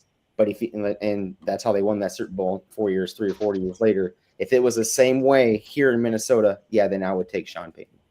Was Drew Brees Purdue? Yeah. Yes. Purdue. Yep. Jesus Christ. Who the fuck looks at Purdue? Scouts. I guess so. Talent. At that time, Drew was putting out some pretty decent quality quarterbacks. They haven't been shit since. Wait, let's not forget who the quarterback was, though. It was Dante Culpepper. In 2006? Leg brace Dante Culpepper. In Miami. No, Dante Culpepper got injured when Childress was the coach. Mm-hmm. And that's why Childress is the one who traded him because after he got that knee injury, Childress didn't like that he wanted to rehab back in Miami and not at the facility in Minnesota. Who the hell blames him? I wouldn't blame him. Shit. They traded him to Miami. Shit. Fools. Harry Potter? Yeah, I'm down. Like, you want to be in Miami, trade him. So Sean Payton would have came in with Dante Culpepper. They got Super Nintendo Land down there now. Shit, I'd go down there. I'm just saying. Brad Childress was a moron.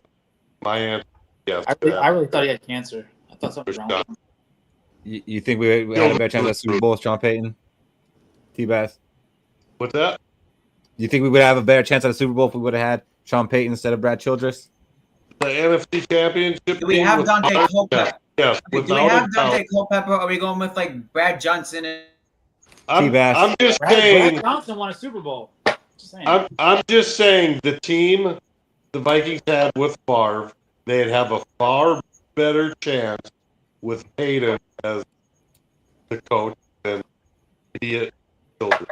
But you don't know if you're getting Adrian Peterson after that. All right. So here's my whole thing. I remember what Sean Payton said to Drew Brees. He said, "I will let you help me design this offense." They won a Super Bowl after 4 seasons. So if Sean Payton goes to the Vikings, he will probably keep Dante Culpepper and probably win that Super Bowl in 5 years. Maybe not 4 years, because we don't know what's going to happen in like that 07 draft where we get Rice and AP. We don't know what's going to happen. So I'm going to give them a good 5 years with Sean Payton to win that Super Bowl. Happened? What happened first with the Saints? Did they get Sean Payton and then get Drew Brees, or was Drew Brees there? Whoever asked this hypothetical, I salute you. They got Sean Payton before Brees. Okay, so who's to say that if the Vikings hired Sean Payton, he wouldn't push to get Drew Brees? Probably our general manager. That's what I said. If it comes with Drew Brees, because it was the same year. They both joined in 2006. Yeah, after Hurricane Katrina. Who's to say the answer to that question, T-Bass, is our general manager? You know, getting Drew Brees. If Drew Brees comes to Minnesota in 2006, I'd probably chop that 5 down to a 3. So to answer your question, Fish, I don't think we had a GM at that time. So it was Red McCombs? The answer is no. Yeah, pretty much. Win. Rick Spielman didn't get the full we title. probably wouldn't have gone after Drew Brees because who did we have, Keith? Culpepper. Yeah, we ain't going after Drew Brees. Well, we had a rehabbing Culpepper. He wasn't making the start of the year.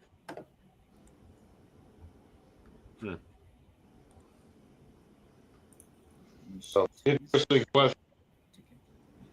It's a great question. It's a great horn question for sure. All right, Shaq, light us up. Okay.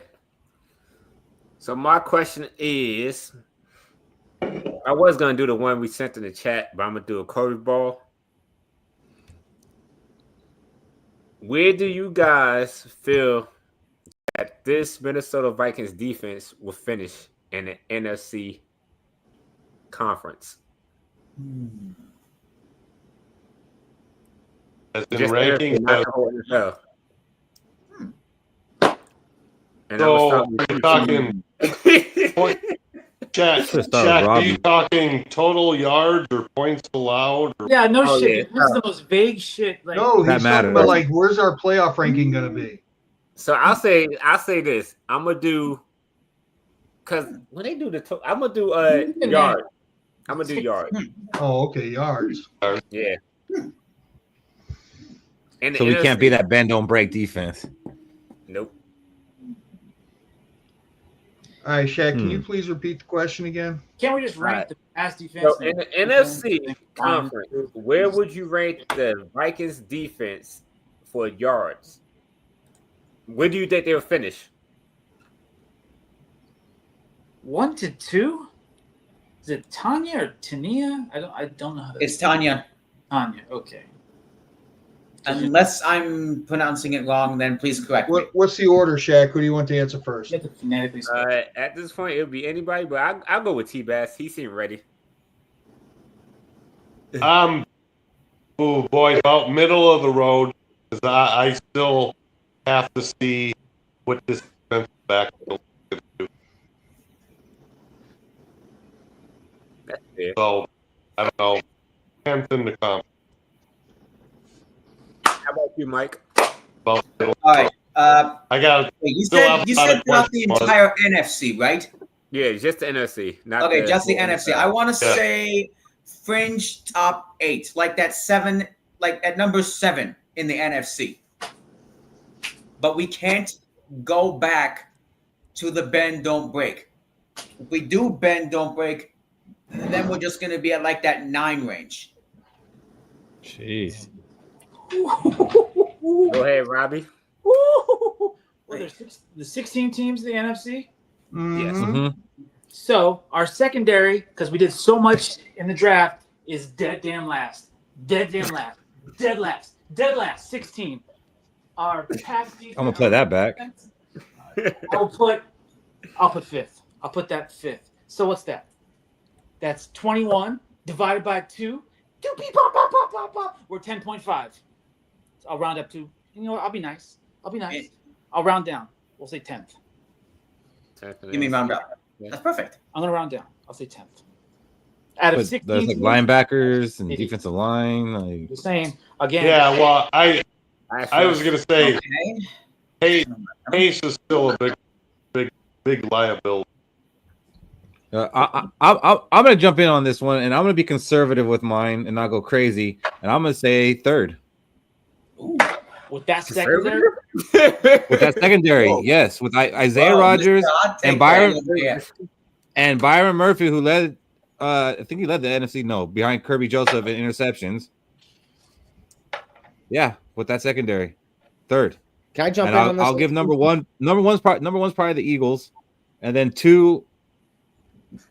I mean, it's probably someone else in our division. It might be the fucking Packers. What's But- the, I'm saying the Packers. I mean, the Vikings 3rd in the NFC. what's the more important stat? Yards or points? Points, but Points. it's his parameters. Points against, because it wins games, right? Right. Points The against. parameters are yards. Yes. Parameters are yards. Are the parameters are yards? I'm still going to go with the top 10 defense this year. Just because I think this is what I'm saying, and I'm going with the whole NFL because I think our cornerback room did That's not get the question. better last year. I know NFC, we're number 1. Fuck it. How about that? All right. Okay, there we go. We're top 10 in the NFL because our cornerback room did get better than what it was last year, and our front 7 could be arguably the best front 7 in the entire league. You think our secondary is better than the Lions and our defense is better? I think our than secondary is better than last year. But you said number 1. Yeah, number 1 total defense, correct? The Lions secondary alone is 1,000 times better than ours, and Eagles defense is the best in the But NFL. is their front 7 better than our front 7? Wait. Can you name how many players can you name in the Lions secondary? There's George and Roger and little Paul and Paul Jr. So you can't. That doesn't The fucking problem is- matter. So you can't. So you can't say they're better. World champs. Whose front 7 is better? Cares? Whose I front can't name 7? our front fucking 7. I don't give a shit. Okay, the front Exactly. 7's better. I know. they're You want to not do the good. beep, beep, beep That's math. Take That's all I 7, give a take shit 11 about. minus It's 7. What do you comparison. got? Better numbers, worse numbers. That's all I care about. 7 players. 7 players Okay. is more than half of that. Stats sometimes don't tell the full story if you don't contextualize it. Numbers tell the whole story, Mike. There's no way that objective numbers don't tell objective numbers. There's no. I'm going to way. place this. We'll do this. I'm going to place, be fair about it. We're going to be second in the NFC. I had to travel. Defense wise, Eagles will be number 1, of course. And then we'll be a top 10 defense in the whole entire NFL. Thank you, Cody. I'll buy that one. Out. No, get out. Just because the front 7 is arguably Well, the best. we can't be top 10 the whole NFL, Robbie, and be 10.5 in the NFC. Out. I was Uh, not to be a total. How about you, Fish? Yeah, and I being think I a heard 10.5 you team doesn't make any sense. Yards, right, Shaq? Just yards. NFC, Just NFC. bottom 5, Thank you, somewhere Fish. between 11 and 16. Thank you, Fish, for being fucking realistic. So is the cornerback room worse than it was last year? Is that what we're all agreeing with? Equally shitty. I'm not agreeing with I that. mean, got a little bit Really worse. shitty. We replaced a 35-year-old Yet guy. Sam Howell hasn't played a lot. Still have a 75,000-year-old safety from fucking Notre Dame. We're gonna get hit by chunk yards still in the passing game. We brought new This defensive Isaiah tackle. Rodgers slander needs to stop. I could be talking about our $22 million a year overpaid cornerback, Keith. Thank you, sir. They might stay all away from Isaiah Rodgers and just throw at Byron Murphy all game. Zero love to that defensive line. Zero. Our new defensive tackles are known for disgusting. their pass rush, which we need. And they But, one of them stomped Jameer Gibbs into the fucking ground. That's why the Lions couldn't beat Whom him. I love very much, and even I'm not overlooking that. I am Not known for their run I'm defense. acknowledging said person, and even I'm saying That's true, Fish. Do I think we're going to give up a lot of scores? Nah. But yards, yeah. We're gonna live on the anxiety trail between the 20s. fucking hate that. I'm more optimistic about our year's defense than I am the offense. I think the defense is going to be better than this year's offense. Dump Howland. Y'all subconsciously that should register a lot of things right there. Cody, like what you just said, that should register a lot of things. I'm not even gonna say it, but that honestly should register a lot of things. That you're more excited for the defense than the offense. I'm again, and I agree with you. I'm just saying that should register a lot of things to people. Why? Wait. Why should what Cody believes register anything for us? No. I agree with you. We're not lemmings, I'm Robbie. saying subconsciously, no. He's understanding that he is no longer a lemming and is breaking away from the lemming path. Some of you still are looking at the cliff, seeing the cliff, and saying, "Fuck it, I'm still gonna jump in the water." He's seen the water, like, "Oh fuck, that looks cold," and has gone off the path. Cody, you're I'm still a big J. Yeah, he's closer to you, and that's a bad place to be. No, but no, I'm not saying he's no longer a total lemming. He's just going. He's still looking at the edge of the cliff, seeing the water, and walking away from the rest of the lemmings. But he's still on the edge of the cliff. No. I'm not going anywhere near the cliff because I don't know what JJ McCarthy is right now. Thank you. I think? But I will walk to that cliff. I will walk to that cliff. I will inch closer and closer and closer every single week, watching JJ McCarthy. My goal was, and I will root for JJ McCarthy for me to jump off that fucking cliff. Also. I wanted to manage expectations to somebody that had zero stats. I saw so many people get overhyped on somebody that had nothing, like zero stats. And it's as Jaden Daniels had zero stats last year, and you were all over him. And there were thousands of reasons why. Oh, that's a good one. No. He had zero stats. Doesn't matter the reasons. We have reasons why to believe in JJ McCarthy. All of us. You know why? We'll cover that some other time. But believe in JJ McCarthy as long as he's the starting quarterback for your football team. I believe in him. But see, that's what a lot of lemmings are, and that's I never say this. Bobby, we're not lemmings. You are fucking Mike. You gave a B+ to a quarterback with zero fucking stats. You were the only one on the stand panel. Even Keith didn't even do that. And he is the antithesis to anything I say. Cody gave an incomplete. Shaq gave an incomplete. Fish gave an incomplete. You gave a B+. That is positive to zero. That doesn't make sense mathematically, sir. Defend that. JJ Max aura around him. Fuck, hold on. To be fair, I said a C. Yeah, I said a C too. I mean, I said a C also. So I was the only one that gave JJ Mack that lone B+. The only lone incomplete was T-Bass. No, I gave an incomplete too. So, okay, fine. Like, besides going back to the question, I'll say, basically figure back off what Cody said, I'll say we'd be top 2 in the NFC for our defensive yardage. I say the only team that's going to be better than us will be the Philadelphia Eagles due to them already having an established defense, and we're kind of building on our defense. I do like Keith's top 3 too, because I think the Niners defense is going to be disgusting again. Also, they're going to be completely healthy coming out. Didn't they lose a bunch of players? Yeah, they lost Songa, but you know who did? The Niners, Philadelphia still got the best defensive player in the country. Did you know who we all said number 1's going to be? Philadelphia. So you don't need to bring up your favorite team every time. I thought he was a Lions fan. He's both. He's both. Whichever one's playing the Vikings, that's his favorite team. I'm at that age where I've transcended football. That's where I am a fan of players. I even think with the Lions, unless they wear purple and yellow. My favorite damn player is in the AFC, who I probably has to take off a damn restraining order against me, but that's a different story. The Lions healthy are the same. Really, who's your favorite? When the Lions were hurt. Player again? I cannot say that person's name because there are current injunctions against me. I cannot say that person. Shaq knows that person though. I do. You do. AFC? Probably. Mac Jones still in the AFC? No, he's not. He's on the 49ers. No, is he? No. He's on the 49ers now. He is. That's good for him. Yeah. He should have went to the Rams. We could have drafted. God damn it.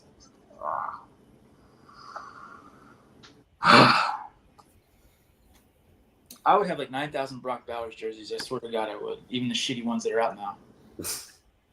I fucking Do some would. hot takes, Keith. I was debating if we were even going to do it, but all right, let's do some hot takes. Who's ready? I'm not. You're never ready. But all right, that's fine. That's true. I'm not ready this time. All right. Let's go ahead and do our hot takes. Michael Fish, what do you got? Dallas Turner will have 2 sacks and 1 interception in the Super Bowl this year. What the fuck? God, That's extremely fucking hot. Just read that out. Just read that all of our hot takes. If it hits, we all get it. What's the odds on that one? Jesus. Yeah, just go put $10 on that, just for the sake of it. Oh my! You can't even top that. Anybody got anything lukewarm? No. That reminds me of, remember that time last year when Keith was like, we're going to keep them kind of lukewarm this year, guys, this week, guys. Why don't we follow up with that?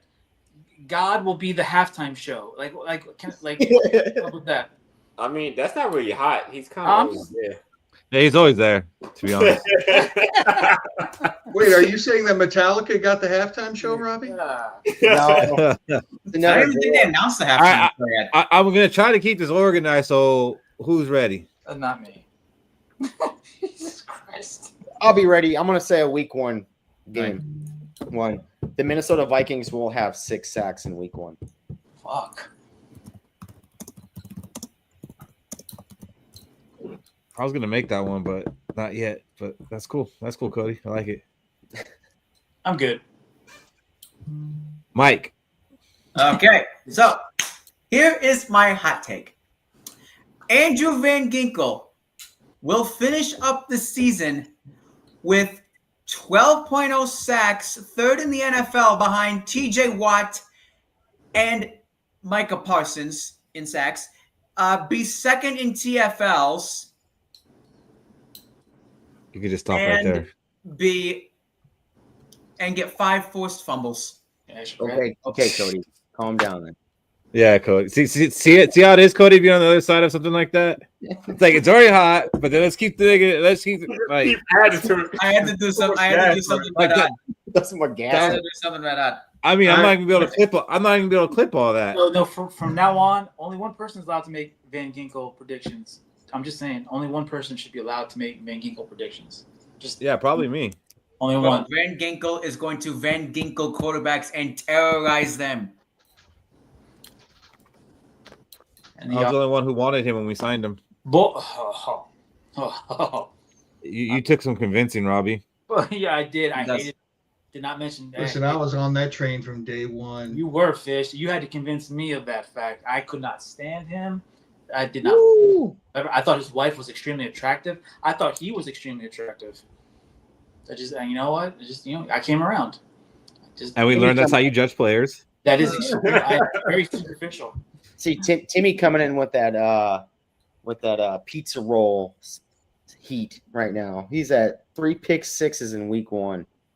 That's a hot take. Yeah, that's burning your mouth. That's Timmy up there with Fish's take. Yeah. I don't know about that, but it's Money on that, like 1 pick 6 is plus 300. I couldn't imagine what 3 would be. You can't even bet that. That's crazy. All right, Robbie, what do you got? I'm going to go to the opposite end. As I have very little faith that KOC will even call this many plays. I'm going to say Aaron Jones has a $125. Hey. When? I'm sorry. Game 1. Week 1. Yeah. Okay. We're not a running team. And again, I have very little faith that he will call that many running plays. But Man, you guys went super hot. Like I thought we'd be mellowing out here in July. I thought that was kind of mellow. That's kind of low. So Yeah, I know yours is pretty mellow, and I appreciate that. So so the I next make mine guy- with a little more confidence, because mine's not that hot at all. But mine simply with Aaron Jones and Andrew Van Ginkel making the top 100. The Vikings will have exactly 5 players make the top 100 that are still Vikings. Mm. So Sam Darnold would not count. Yes. So you're saying he's gonna make the top 100? Yeah. Okay. Like Case Keenum made top 50. Like he's gonna make it. I mean, I just needed to hear that part. but I think we'll have 5 players make it, and I'm actually not too sure since Van Ginkel was freaking 88. Like I don't know that we have 3 players better than him. Yeah. Oh. Like we'll get Jefferson, but then after that, I don't know. I don't know if Darisaul's gonna get in because he was injured. Bernard, sure. I would say would probably be as good. But I mean, they're already at like 80. If we're talking last year, I would say Darnold. Last year he made the Pro Bowl. Yeah, but Darnold's doesn't count. He's not a Viking this year. Not now, no. Hey, wait. Brian Osmore is still on the team, right? Holy fuck. Oh fuck, 6. Jesus Christ. But I'm saying 5 exactly. It's not 5 or more. I'm going 5 exactly. All right, Shaq, what do you got? When it's the Minnesota Vikings bye week, we will be ranked top 3 in the NFL. In what? Power rankings. Oh, that's I like that. By the bye week, we be top 3 in NFL power rankings. Those are the most useless fucking stats in the world. Like they're just. I know. And that's a kind of we'll know when we see it because there's so many different power rankings. Like it's like if a handful have us top 3, then I'll give you it. Yeah, Shaq. What power ranking? CBS? Who? I just need one. I'm Use it. I'm gonna go with according to who? ESPN. Just one, right, Shaq? CBS. And Shaq's gonna be like nice. Shaq's power rankings. Vikings number 2. Bam! There it is. So I'm gonna go with Shaq to answer your question about bye week is week 6. I keep it fair. NFL Network or ESPN. Okay. Not Floyd's Fish Market and Mungo's motor repair and shit. What do you got against them, man? I was close to adding Bleacher Report, but not Bleacher Report. We get can't. A lot of inside information at those fish markets, dude. I mean, they know. Well, yeah, we got a fish market here. I was gonna come up with something witty. But yeah, I mean, mine was pretty weak itself. All right, final words. What do you got, Mr. KOC Jr.? I just want to say it's great being back. I want to say thank you to our lovely hosts for having me on. Robbie, nice seeing you again. It's been great seeing you all again. And I hope to be on in the coming seasons and coming weeks. And I'm looking forward to next season. Yes, sir. Thanks I would for say having me Robbie, again. but he'll say, come back to me. Come back last. Please. Shaq, what do you got? Mine's good. You won't regret it. Thanks for everybody who joined us tonight. It's been a long off season. Football's just around the corner. Make sure you haven't already, like and subscribe on YouTube or Facebook. And if you're feeling real generous, you can become a member by clicking join the membership or, Let's Go membership. And you could become a member like Timmy and me, $5 a month. Get some special features that Keith will work on. And it's just, one step closer to the preseason games. That's what I'm looking forward to. Absolutely. Like fish. You know what the great thing is about the beginning of the regular season of the NFL? That's that time of the year where you can shut the AC off and open the windows and save on your light bill. And it's right around the corner. And that's all I can think of is, man, when that NFL season starts, man, I can stop hearing my air conditioner blow all damn day and all damn night. But thanks for everybody for joining us. Good seeing you again, KLC Jr. Good seeing you again, Robbie. It's been a while. It's great seeing you too. Thanks for everybody that was watching us. And let's go. Let's go. All right, Robbie. Let's go. All right, so I will be opening up a competition that I will make more prevalent next week. So I will be having a JJ McCarthy competition, and I would like starting next week people to send me a PM in my own private your final JJ McCarthy stats, and the closest one will win this bottle. This one's from France, not America, France. This is a bottle of absinthe.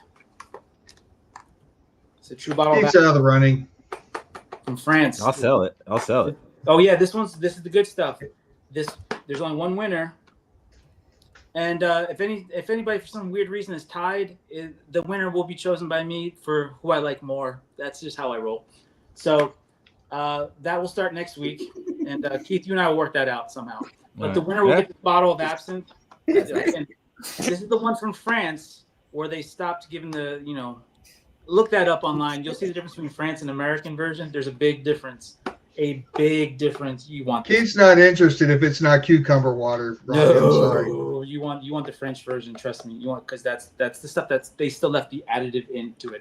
So that's I'm giving that as an award to whoever's closest on the. And you cannot say 000 stats because I will not allow that, because that's what I would have chosen, and I myself will not participate in this competition. So I'd say like 1,200 yards, 8 touchdowns, and 13 interceptions. We'll start this next week. Save all this. So I want people to have their gears rolling. But that is my award. The winner gets that. Can you define the stats real quick? Like all stats, or like can you just set the parameters? Yards, touchdowns, interceptions. Yeah, normal quarterback stats. Nothing crazy. I don't want rush stats. I don't want that bullshit. Yeah, yards, completion, percentage. What about PFFs? No, I don't want that bullshit. Just kidding. I'm just kidding. Yeah, so passing yards, and completion percentage. You can give me a completion percentage. That's fine. For him, I think that one of the stats you should have, Robbie, is how many times in an after-game press conference he says that's a good question. No. Or you know what? One of these days I will do a competition. How many times KOC says Holy rat fuck. My over-under was 100, and I lost.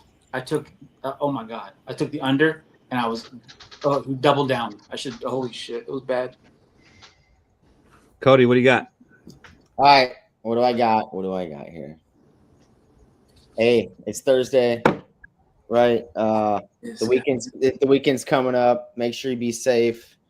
If you're not good, be good at it, if you know what I'm saying.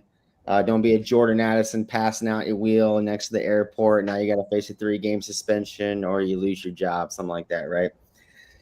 My biggest thing is, yes, there's a lot of comments in the chat about if we're going to the 9-14 game in Atlanta. Yes, we will be at the 9-14 game in Atlanta.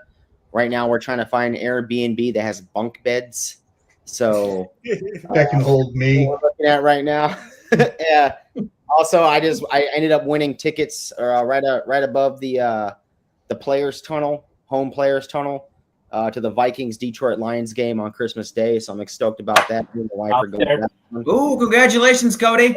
I'll be there. That one. So if you're there too, come see it. Come see me. If you're there for that Sunday night game, come see us here. There's also Skol Fest coming around the corner. We'll be around there too. It's gonna be a blast. Last time me and Fish went down to the Nashville game. This time we get to add Keith out of his cave and Shaq out of his damn job. So we're all going to be there just hanging out, having a blast. Other than that, stay safe. Don't beat your kids. Don't beat your dog. Don't beat your wife. Always. Let's go. That's cool. All right. Thank you, everybody who came on in the panel, talked with us. We were 2.5 hours. Sorry, Fish.